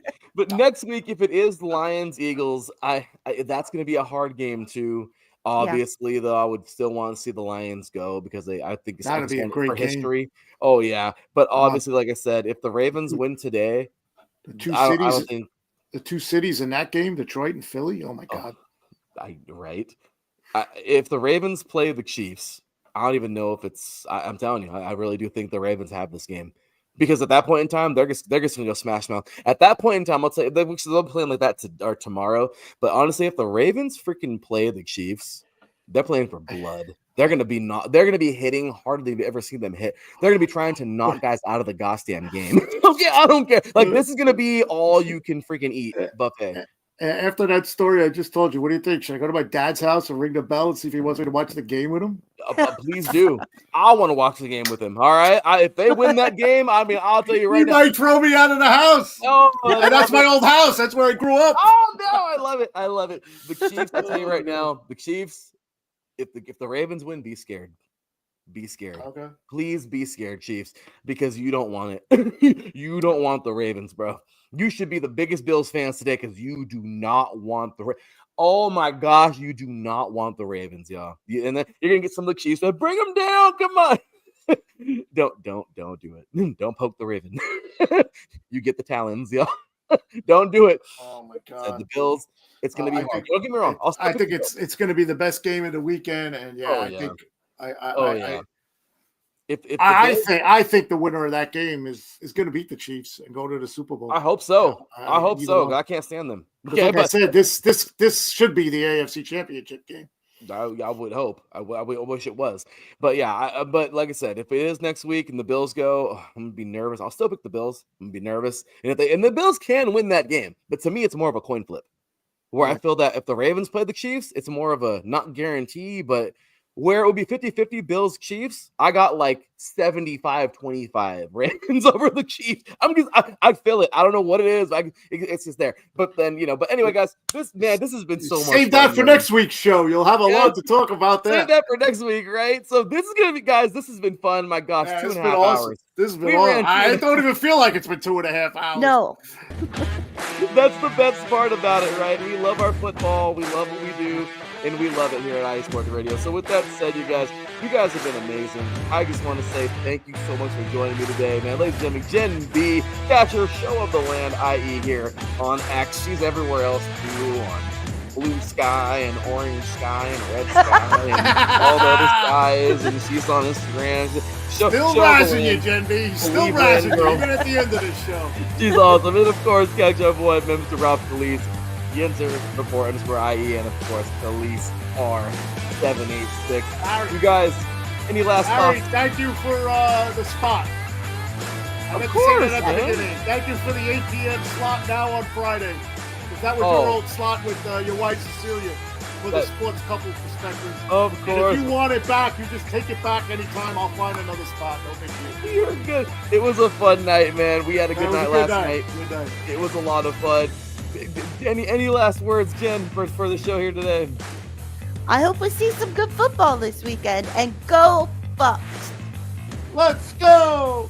Let's go. Let's see what we got. I'm excited for that game so much. I'm telling you, we got the national championship coming up. We got freaking a bunch of great football coming up in the NFL. And this is it. This is where it's all made, said and done. Ralph, any last thoughts here for us today? I think I said enough.